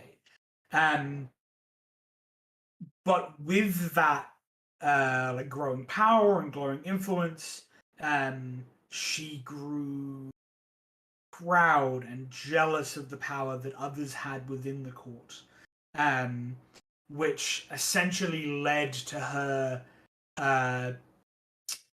feud, her strife, her fight against the queen of the Fae, which saw her essentially cast out from the Feywild itself. She attempted to seize power within the Fae, to become the sole power, the sole Archfey within the Feywild. All of the Archfey rose up. They cast her out, and they have bound her within a prison external to the Feywild. They have bound her to a place where she cannot escape. Legend then tells of a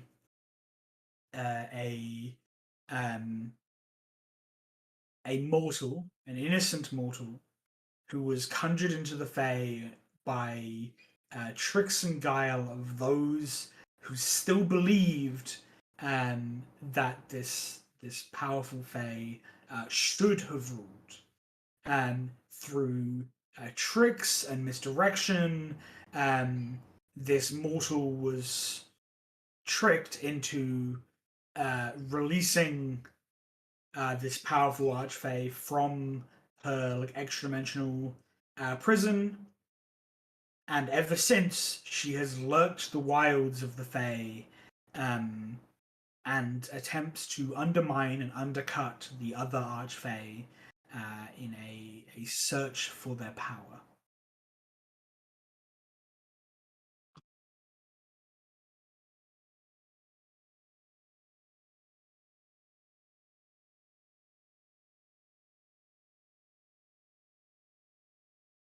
Sorry, I was right. There was a lot to write there.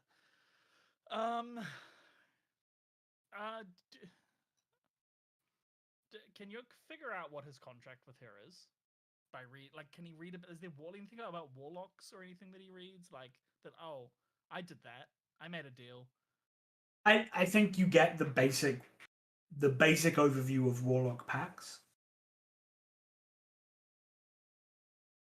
Okay. He's it specifically starts looking into what his deal is, because there's a moment of revelation where it's like, oh god, okay, that was more serious than I thought it was. And when she brought back Kalia, I did something. I made an agreement with the Fae, and now I'm like something. I have magic, and I'm so bold. Yeah, Yoak. I think Yoak connects in his mind. The For the Fae, there is an inherent power in the physical plane, in physical beings and physical entities. There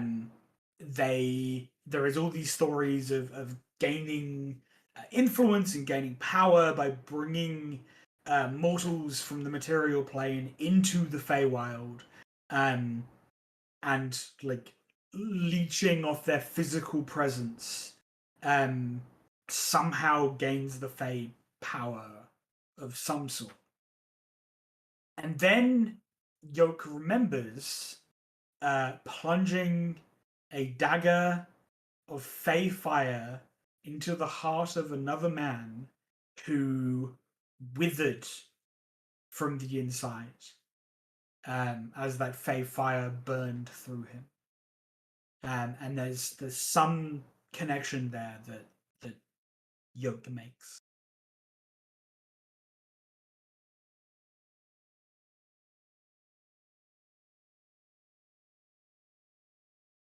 Okay.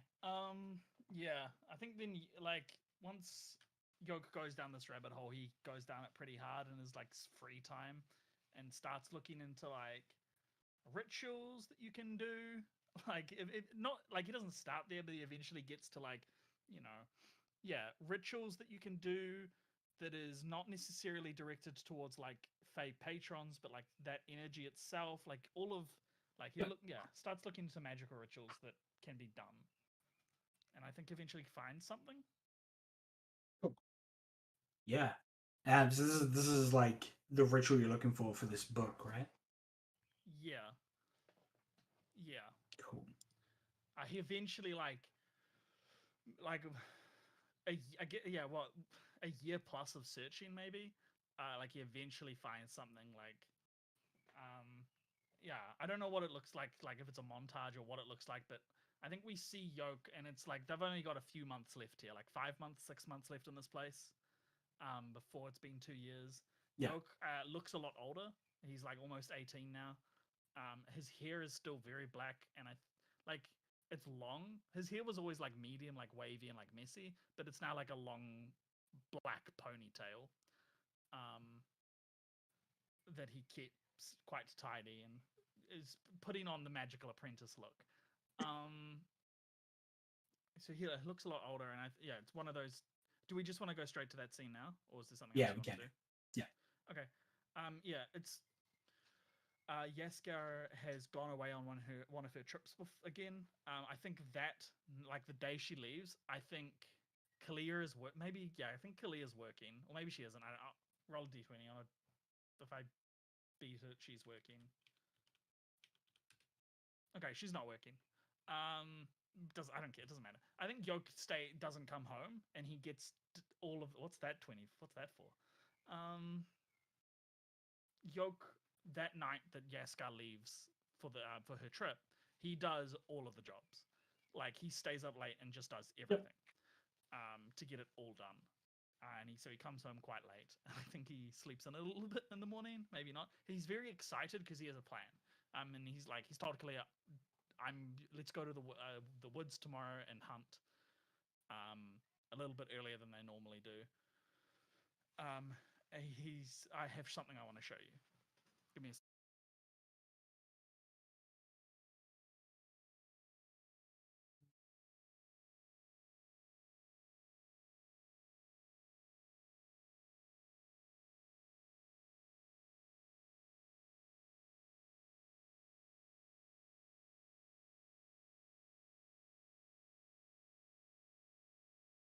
Sorry, dog's going wild. So they head out, like, the next morning to what they normally go hunting. I think this time, though, how many books does Yoak have from Yasikar? These, like, old ratty ones. Like a fair number. I mean, you filled the number. Like, you filled a fair number of them. Yeah. Okay. So he stuffs his bag with all of his books that he has written in, like, every single one of his books. The bag is, like, way too heavy. I don't know, like a dozen different books plus. I don't know. Varying sizes, and they head out hunting. Nope. And they head out hunting down the bluff into the forest. Yeah, you enter the woods. You go hunting. Your feet just like your background just lets you have that. I'll roll survival to see how long it takes for us to find something. Go for it. It takes, like, the whole day. It takes a while. Yeah. I think it's because he's specifically, like, he's looking for a big beast, like an elk or a large deer or something large. Yeah. So you come across one, and like either you or Kalia bring it down, and then drag it out to camp and start preparing it. What do you do? What's different here? Yeah, so I think what's different is we're further into the forest than we've gone before. Okay. Really, maybe that's partially why it also took so long, is because we went really deep. Yeah. Where, like, people just don't normally go, I think. And they bring this deer down. They have a camp. They bring the deer back to camp, and Yoak is looking very excited. and he starts butchering the animal, and he wants to like cut its heart out. Okay. Yeah. And Kalia watches you do this. She says,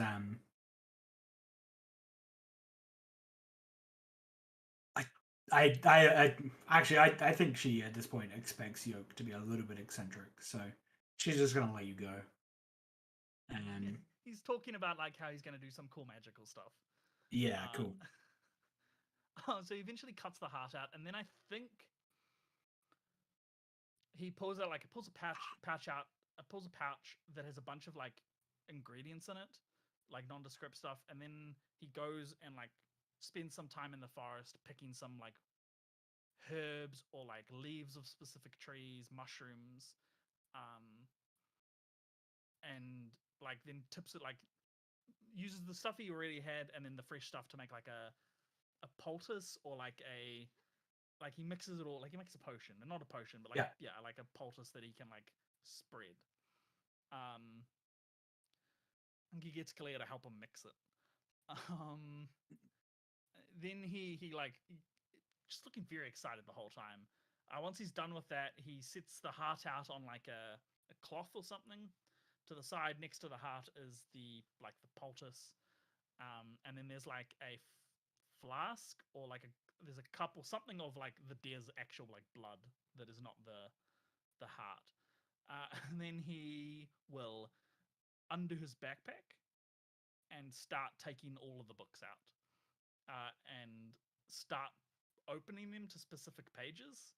And I think he's cleared out a circle, like of like down to the earth. Like it's just he's cleared a circle out, and he's placing the books on specific pages in this circle. Depending how many books there are, it takes like a little bit, like 5-10 minutes. 15 minutes maybe. And when he's done, all of his books are laid out. Some are like with pages overlapping each other, and like when you like step back and look at it, there's this like really eccentric, I guess a magic circle. Like that is each of the pages are like a small part of this magic circle. And at the very center of the circle is there's no book there, and he places down the book he got from the tower. Places it down in the center, and on across 2 pages is this very, very intricately drawn like glyph or something that looks like the pattern on the scarves and looks like the pattern on his sword blade.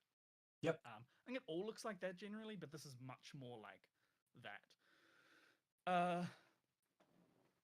He then takes the like blood in the cup or whatever it is, the bowl, and pours it into the like mixes that with the poultice he made, so it's a lot runnier.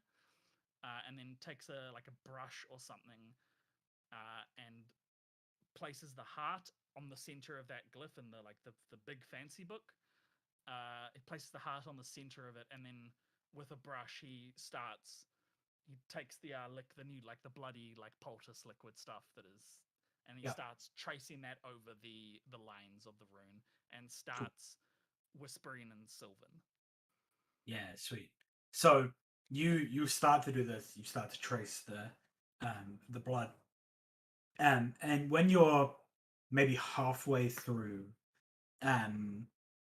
a voice from behind you says in high, lilting Sylvan, it says, "What are you doing?"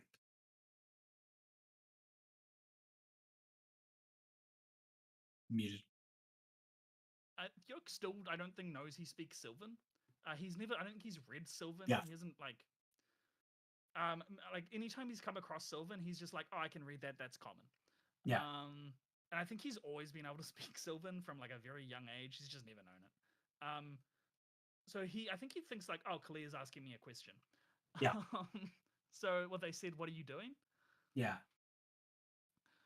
It's a ritual. It's old magic. Magic of the forests, of the wild.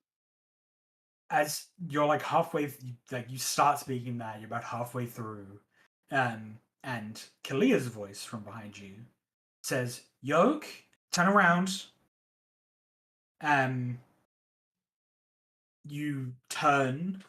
You see Kalia first. She has her like bow strung, drawn, and aimed.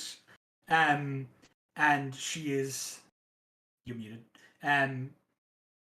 Fire. As soon as he sees she has a bow, a firebolt appears in his hand. As you turn, what does Yoak, if Yoak pictures like attractive to him, what does he see? Oh God, I don't know. I have no idea. I'm half playing Just Yoke as asexual here, Liam. I don't know. Attractive. even like doesn't even have to be attractive, but Just like appealing to look physically at. pleasing. Yeah. Yeah. Um, I think it's an elf, but like Okay. not intentional. Like it's the sylvan features of an elf Yeah. specifically, like those features that come from the Feywild, Cool. or like Sweet. that are like though. Yeah, and I don't think it's like he hasn't ever thought about that. It's just Yeah. he Yeah. is Yeah. drawn to like the Okay. wild. So I think we just see um like a Sylvan Fae um However, you could fairly also count Furbolg in that, to be honest. Like aspects of a Furbolg, like Yoke would find that sure. aesthetically pleasing to look at. And I But like think think of it as Fey, yeah. the form kind of shifts and molds in this um like shadowy fog. I think we like see from Kalia's perspective, we see something completely different to what we're seeing from Yoke's perspective.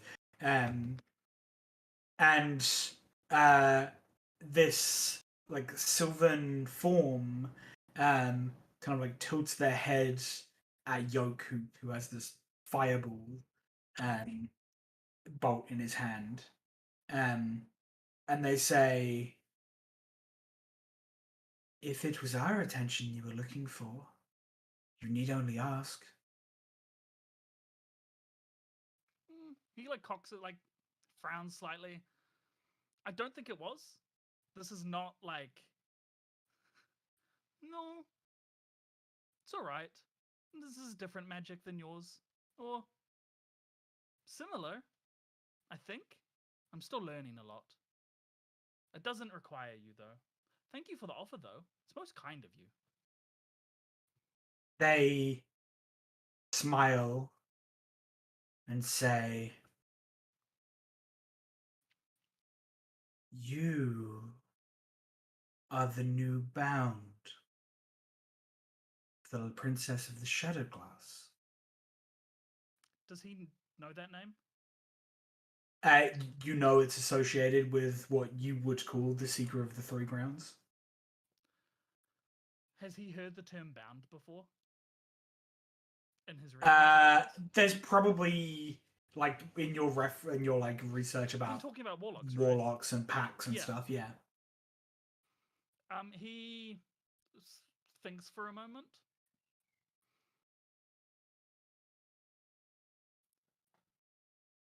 I wouldn't describe it that way. There's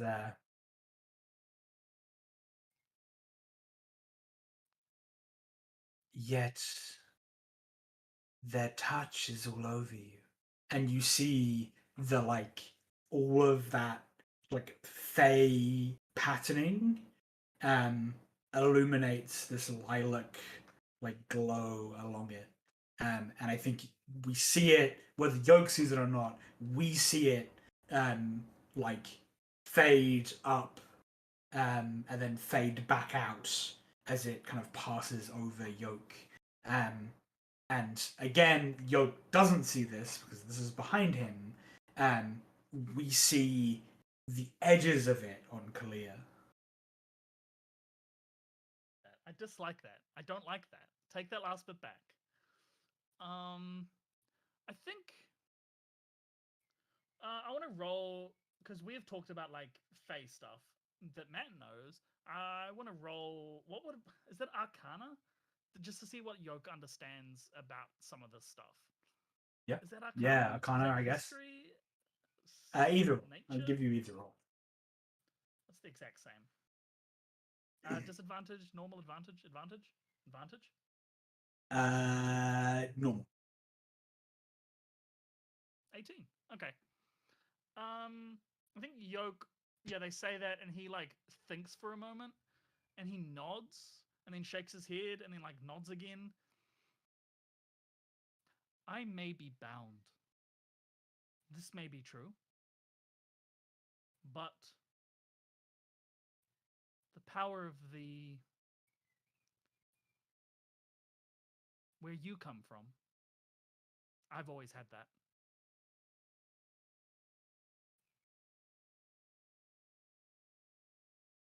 They say.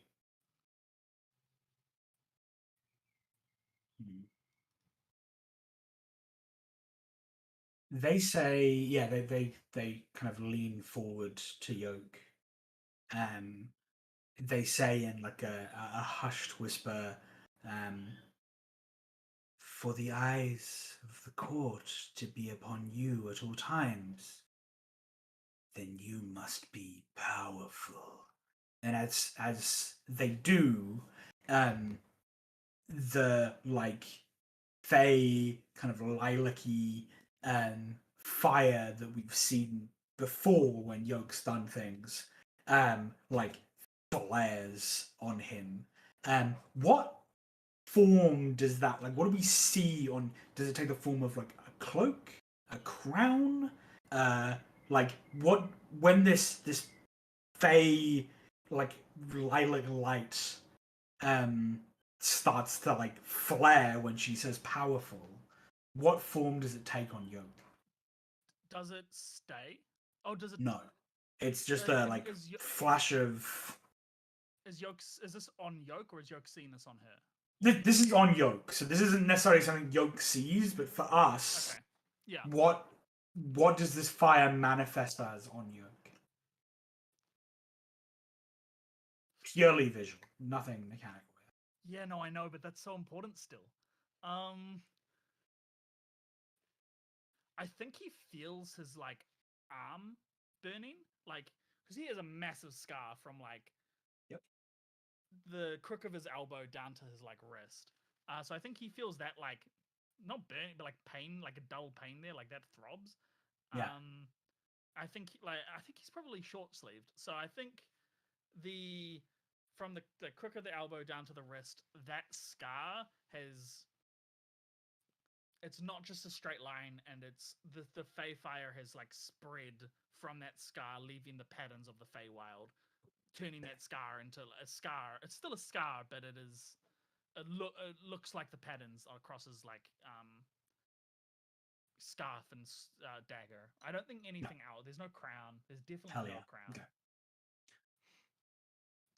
They like straighten back from you and say,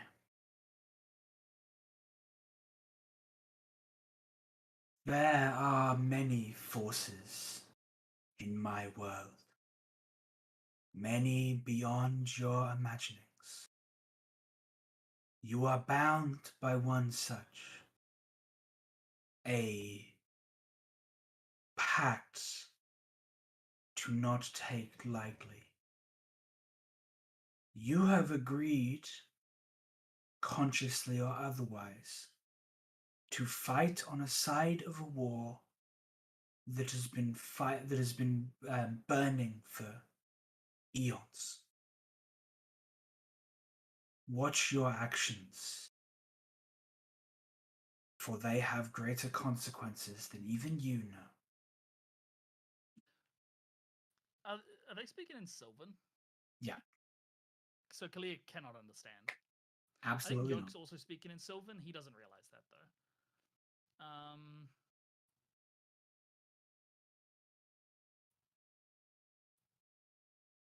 And who are you then, spirit, creature of the Fae? Who are you and why do you seek me out and offer me this? Is it advice? A warning? A threat? They uh they look to you again and say, the one to which you are bound believes that they again can rise to power amongst the gloaming court. They believe that with those like you and the power they funnel to the Fae, they can rise and rule.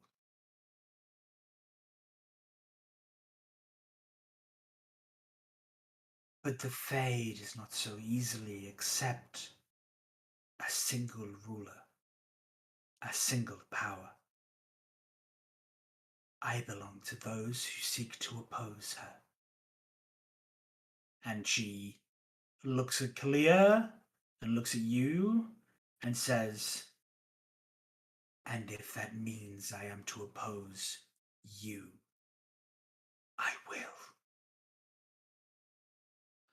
Well, thank you for the warning. I don't intend to oppose you right at this moment. I don't intend to in the future, but, well, and he like throws his hands up, Fey magic, so I might not have a choice.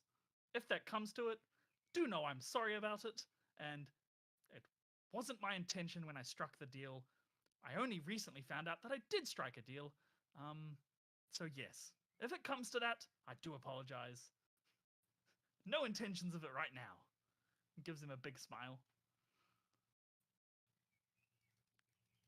They say, there are those amongst my court that believe I should kill you.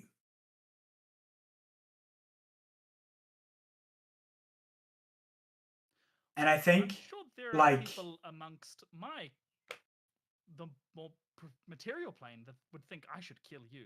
Just because someone thinks something doesn't mean it's true. We can think for ourselves, after all. Whatever your name is? the figure chuckles in like a high kind of tingling laugh, and they say,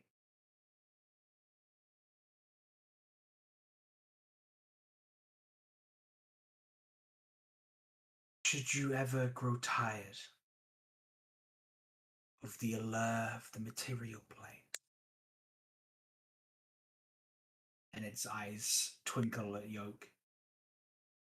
You may return to the Fae with me. I shall protect you from your bond, from the damage you may do. See. Okay. Puts his hands on his hips. If you had me with that with a year and a half ago, I probably would have accepted. I've read a lot more about Fae since then, and, well, the books aren't that. They don't put you in a great light when it comes to speaking plainly and not tricking people, which I can appreciate. I do the same. So does Kalia. He nods to Kalia. No, he doesn't say, and so does she. He doesn't say Kalia's name because he knows names have power. He says, so does she. So thank you for the offer. I'll think about it. But, well, it's about as enticing as being bound to the Seeker of Three Crowns. And yet you are bound. Not much choice in that, I'm afraid.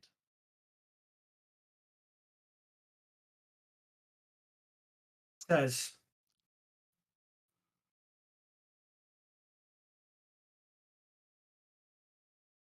A day may come where a need arises for you to break your pact. If it does, if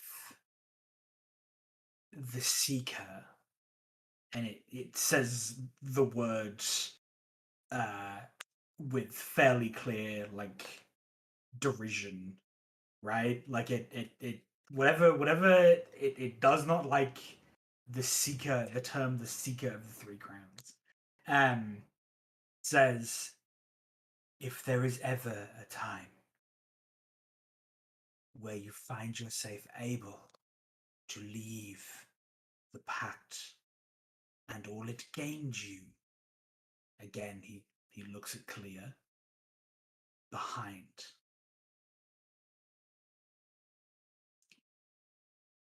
just know you have a home within the Fae. Why? I think he says that in the way kids say it when the kids play Yeah. the why game. It's like, Yeah. okay, but why? Sure, that's cool. Why? Those bound to the Seeker give more than they realize through the use of their magic, through the use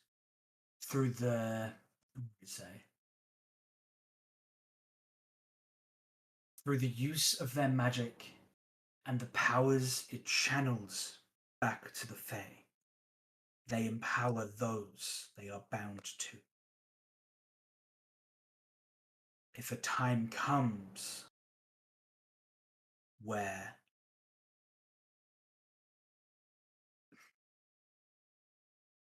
the Seeker has gained too much, know you will be offered a choice. One of death, or one of abandoning the pact and all it gives you. And what do you know of my pact, spirit? Or Fae? What is your name? Leans forward again. I know its power.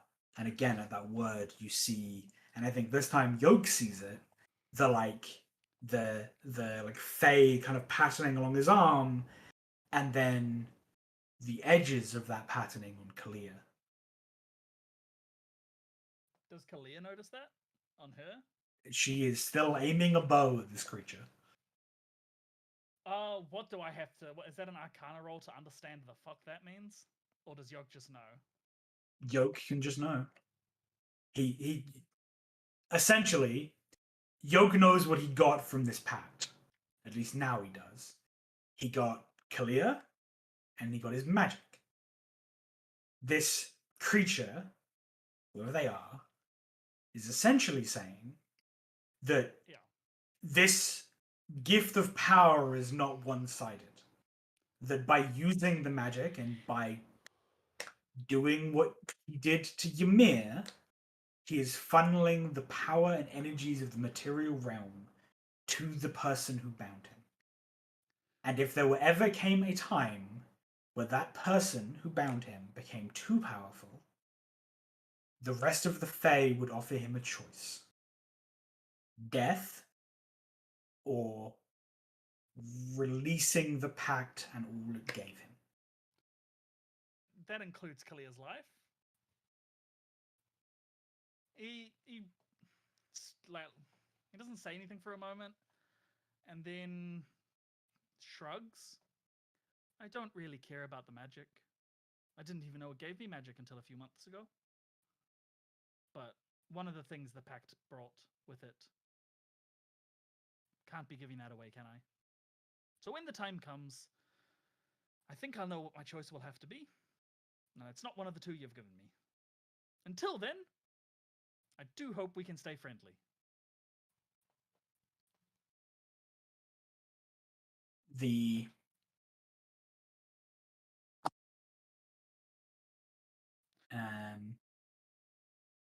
Muted. Muted. Oh, he says, yeah, he says it's neither, or it's none of the three choices you've given me. Not two choices, because there's three choices here. Obvious ones. Die, give up the magic, or fight on the side of Nintra Soitta. And he says, not one of the three choices. But I hope we can stay friendly until then. It's whatever this creature is, leans forward to you and says,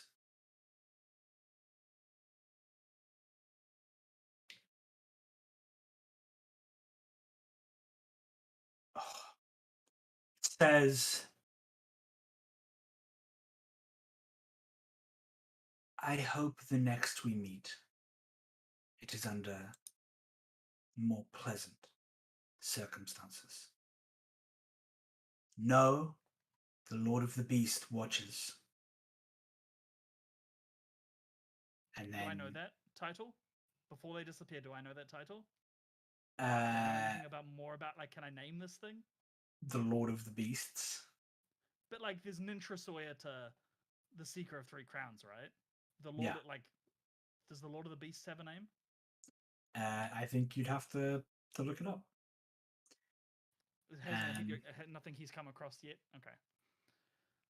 And because, and I think specifically because all of your, like, looking so far has been on, like, the gloaming court side, on the unseelie side. Yeah. So I think you get the impression whoever the Lord of the Beasts are, they're not unseelie. And really, there are only two powers within the Fae. The unseelie and the seelie. So if it's not unseelie... He bows his head, like, nods at him. Perhaps next time one of us can host the other for tea. Farewell. And a wind picks up, which the kind of misty, shadowy form, and it's kind of fluctuating depending on like who is looking, and flows away. He turns to Kalia, who's like still aiming at where this was. She looks at you. What do you say? Well, that was a bit odd, wasn't it? I think still in Sylvan. No, in common. It's in common. That was a bit odd, wasn't it? She says, what was that? What was the title? I've already forgotten the title. I'm terrible at that. The Lord of the Beasts. That was the Lord of the Beasts of the Fae? As he said? Or someone who represented him. Oh, okay. That was a Fae who was either the Lord of the Beasts or a representative of the Lord of the Beasts. As they said. You heard. He looks at you. I didn't hear anything, Yoak. You were speaking a language I don't understand. You both were. Well, that is a bit disconcerting, isn't it? I'll have to think about that. He frowns a bit. Genuinely like, oh, that's boring. And then he shrugs and goes like, well, might as well go back to it then. And turns around and goes back to doing the ritual he was doing. Like, back to where, you know, the whispers in Sylvan that I don't think he realizes that he's doing. Yeah, sick. He continues painting the outline of this, like, symbol across his many, many books. Sick. I don't think he's choosing actively to not process anything that just happened. Yeah. Because I don't think he can mentally, like, handle... that was a lot. That was a lot. Yeah. And he is saving that for later. So the rest of whatever you're doing happens? Yeah. Yeah, okay. Do you want me to just describe that? Or Yeah, just... Okay. Yeah, so he goes back to not chanting, whispering, like he's whispering. In Sylvan, just a whole bunch of stuff. And when he finishes painting, I think we need brushing, painting, outline the like very center of the like that 2-page spread. I think the heart starts to beat. Ugh. Yep, I think the heart starts to beat. No blood comes out of it or into it. Nothing like that happens. But the heart starts to beat, and then, I think the brush, like when he finishes that inner glyph or the inner symbol or whatever it is, he's out of like poultice to use, and as the heart starts to beat, that like blood poultice stuff begins to spread across the rest of the outlines that are composed of the rest of the books, and it begins to spread throughout all of them.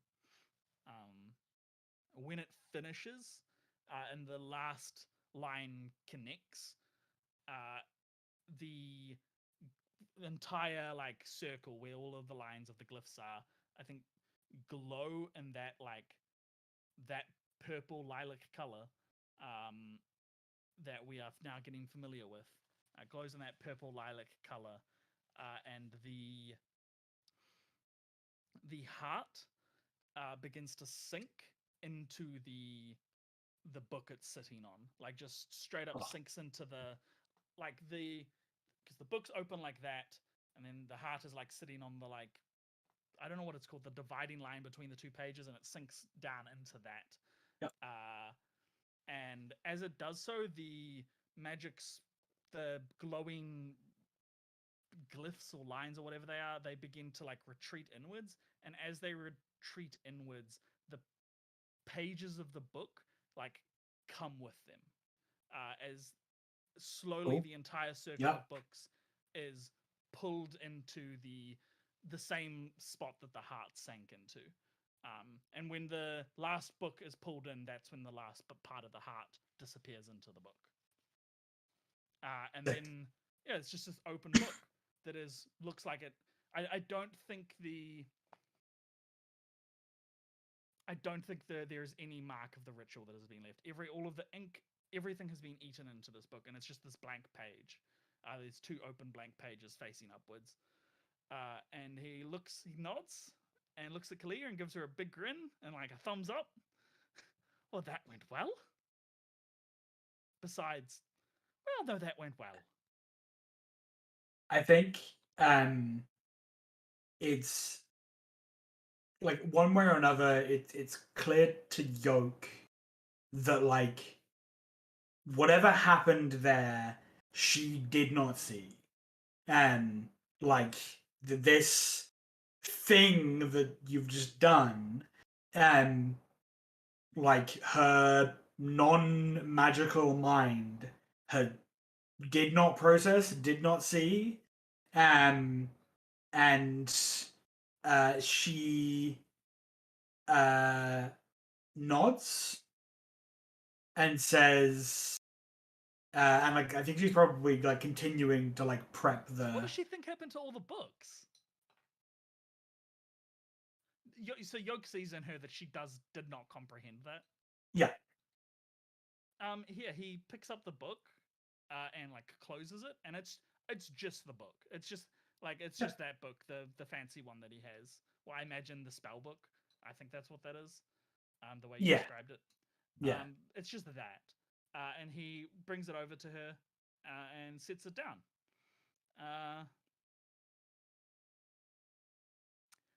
Did you comprehend any of that just happened? Did you see any of it? The what? The ritual I just did. Ritual? Kalia, where are all the books that I brought here? You see, like, her mind is trying to explain what just happened in a way that makes sense to her, and it isn't working. Has Yoak heard about this like phenomena?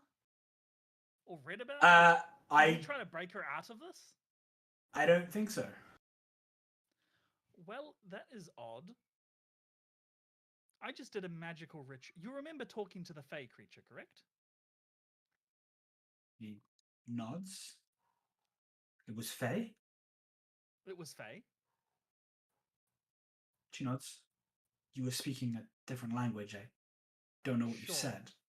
I'm still going to think about that one. We had a conversation. Not really important for right now. He threatened to maybe kill me one day or not kill me. It doesn't matter. That's a whole thing for later. It Don't threatened worry to. about it. Oh, don't worry about it. The Fae do that all the time. They don't. It's a whole. Lots of threats of violence, and then the violence very rarely ever happens because they don't like violence. They prefer to just talk their way out of things or into. Don't worry about it. Um, when that creature appeared, what was I doing, Kalia? There's just to be very clear, I have just done a very magical thing, and you have apparently not seen any of it, which is weird. I have not heard of that before. We're gonna try to figure out. He's just, I think Yoak is, as he's learned that the secrets between people when it comes to magic, and you want someone to, secrets are just not helpful a lot of the time. He's good. He like lies a shit ton, but you know, secrets are just they get in the way. So he's being like, he's learned to be very upfront when he like wants to be. So he's just like, yeah, this is what happened. What did you see? Because that was weird. Again, I think you see her attempting to fit the images she's just seen into what is here now.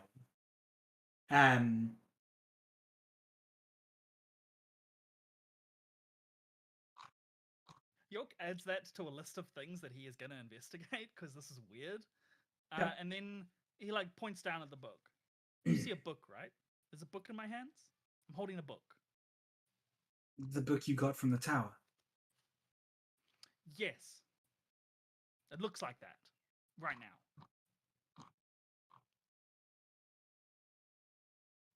He like closes it and then like uses an action, I guess, and the book cover changes and it's like this bark. Like the binding and the cover itself is just this like thick bark. Tree bark, obviously. Is that is that something we are building into the book itself, or is that Yoak using magic? That I think that's just like that's the book's true form. Cool. It's just this bark, and as an action, he can like revert. He can change what he wants. I guess I don't know. Spitballing here. No, it's fine. If it's something the book does, she does not see it. If it's something Yoak does, she sees it. So if it's the book, it just looks like the book to her. He frowns and then uses like prestidigitation to make the book look like how he sees it. Yep, she sees that. That is what the book looks like to me. I think no, fuck it. That's just what the book always looks like to him. Because if other people can't see it, the book just always looks like this bark tome to him. This is what the book looks like to me. It transformed into this when I did the magic, I think. It's a very old and complicated ritual. But you don't see. Fascinating. He opens the book and like flips to a page that is like about the Signet Ring conspiracy. It's like a chapter dedicated to that. Like all of his notes from all of his books have been like organized perfectly. And man, he like, I really. You see this? I've side note. I've spent the last 2 days like doing that in real life. That's what all this is. Like behind me. This is all my like 5 years of uni notes that I've been tearing out of notebooks and putting in binders. So I got a like condensed, like thick, awful. Wish I could just do it by chopping out a heart and merging it. So much easier. Just get an outcast, make it big. Would be so much better. Would be. Yeah. So generally, she doesn't. Does she see the contents of the book? We don't have to roleplay this all out because I would go on forever with this because this is fascinating to me. And it doesn't matter at all. Does she see the contents of the book? Yes. Yeah. Does she understand that there is more than in this book than should be in this book? No. It's just Yoak it's a is book. like It's a book that Yoak has is stuff in it. Yoak is like, Like, okay, do you trust me that I'm telling you the truth when it comes to the true nature of this book? Do you believe me? Or can you not even like we don't have to roleplay it all out. He's trying to like test the limits of like if I tell you that this thing is magical and they're like this is too many pages, do you understand that? Or is that just like something magical is happening and you just cannot comprehend that? She agrees that something magical is happening. Yep, absolutely, Yoak. No worries. Insight. 17. It's a book with stuff in it. You've copied all of your notes into this big book now? That's pretty cool. Now, I know you're just telling me that because it's what I want to hear. I don't think you're comprehending the insane thing that we just have witnessed together here. There is a magical force outside of the prime material plane that is hiding what I have just done to your eyes. Now, I'm not sure if it's, and he goes on, I don't know if it's like because you don't cast magic or if it's all like, he like goes on a tangent as they're like carving this beast up and is like trying to make her understand, but it's just not working. And he's like, this is a magic book, Kalia. Where did all my other books go? I brought like all of my books here. It was like, did you see how big the backpack was? You saw me packing them. Where are the books, Kalia? You must have left them at home. I don't know. Like you watched me pack them. Yeah. Okay. Yeah, we finished that. I think when they eventually go back to town, assuming nothing else happens here, they butcher the elk or the deer or whatever it is, and will like take some home. I think they like give meats to their neighbors as well, and like cool. like yeah, like there's like this every 3 months this like big barbecue happens or whatever, and it's like the house around them. Sick. Because they have too much meat. I think Yoak eventually though, you know how wizards have books on chains that like at their waist, or whatever that is. Yoak does that. He's got he's got a book at his hip, with this book. He's a book hip dude. Yeah. He's one of those dudes. One of those dudes. He's a wizard. He's not a wizard, but he looks like a. Maybe that's more of a warlock thing as well, I guess. Yeah, Pact of the Tome. Yeah. Yeah. And I'll go there eventually. Cool. So, is there any other specific scenes Yoak wants to play out? So many, but none that we have to. Does Yoak ever get access to her library? No.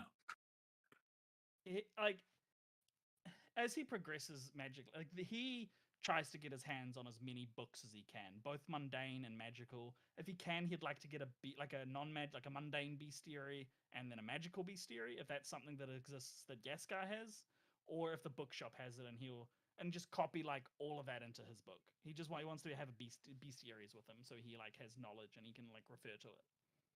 Yeah, I think something like that probably exists. Yeah. 100% bestiaries exists. It's just whether he can like get his hands on it. Yeah. So a bestiary gets the copies of like bestiaries into this book. I think for the last, I think we said this was like a year and a half in. So the last like 6 months is him trying to collect as much knowledge as possible and copy it into this book.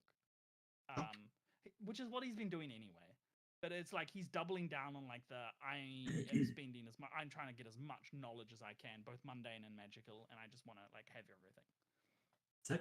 Oh yeah. I don't think there's anything else super specific though.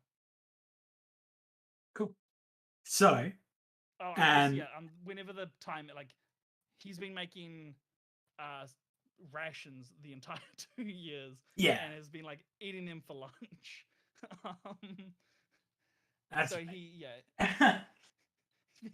His rations have got him the most like unimportant thing he can possibly do, because his background literally says I can just provide food. So it doesn't matter at all. They don't even need ration. If they were heading into a desert, Outlander is dumb as shit. Outlander is so they don't dumb. need rations, but he's making them anyway. Yeah. Cool. Sweet. So, That's where we're gonna leave it for today. There will be a final scene of Yasikir like finalizing things up, saying goodbye, and we will finalize the spend at the very beginning of next episode. Well, I guess we'll probably do that beforehand because if we need to level up and stuff, we'll do that before the start of next episode. So basically, we will start next episode like ready mechanically and narratively to do the like. Well done, Yoak. Here are the things you got for this 2 years. They're on your character sheet. You can use them now. Farewell. Enjoy the rest of your life. Cool. Awesome. Yoak never got mail back from his family, did he? No, he didn't. Okay. There's definitely going to be a scene of Yoak asking to use sending, as like he just wants to talk to his family before he goes on his grand adventure. He like really like just wants to say goodbye, like in actual words. So that's going to be a scene. Yeah, that was cool. Finally done. Oh my god. Right. We had a whole thing where we were like re-roll for another 2 years, but good lord, I don't think I want to do any more of this. I want to do something. And like, yeah, the thing is, right? The reroll of the other 2 years would actually be mechanically be super simple because it's like here's a bunch of really cheap levels and specifically mechanical bonuses that you will get for those 2 years. What do you pay in trade for that? Kalia. Like she ain't sticking around for another 2 years. Maybe she might stick around. She might stick around. It's just not very likely. So yeah, the extra 2 years, like, you know, roleplay wise would be not a lot because it's like here's a bunch of mechanical stuff that you're going to get from the burning 2 years here. But yeah, the solid chances that Kalia would just leave. She does not want to stick around in this place for another 2 years, especially not after our heist went bad. I cool. tried to warn her. I tried to let her know that nothing would be in there. And the coolest thing in there was a blank book. It's true. All right. Awesome. Yeah. Thank you very much for playing this game with me, Liam. And if you watched, thank you for watching. I hit myself on the head when I waved. So that's fun. Goodbye. We'll see you whenever the next time is. Bye-bye.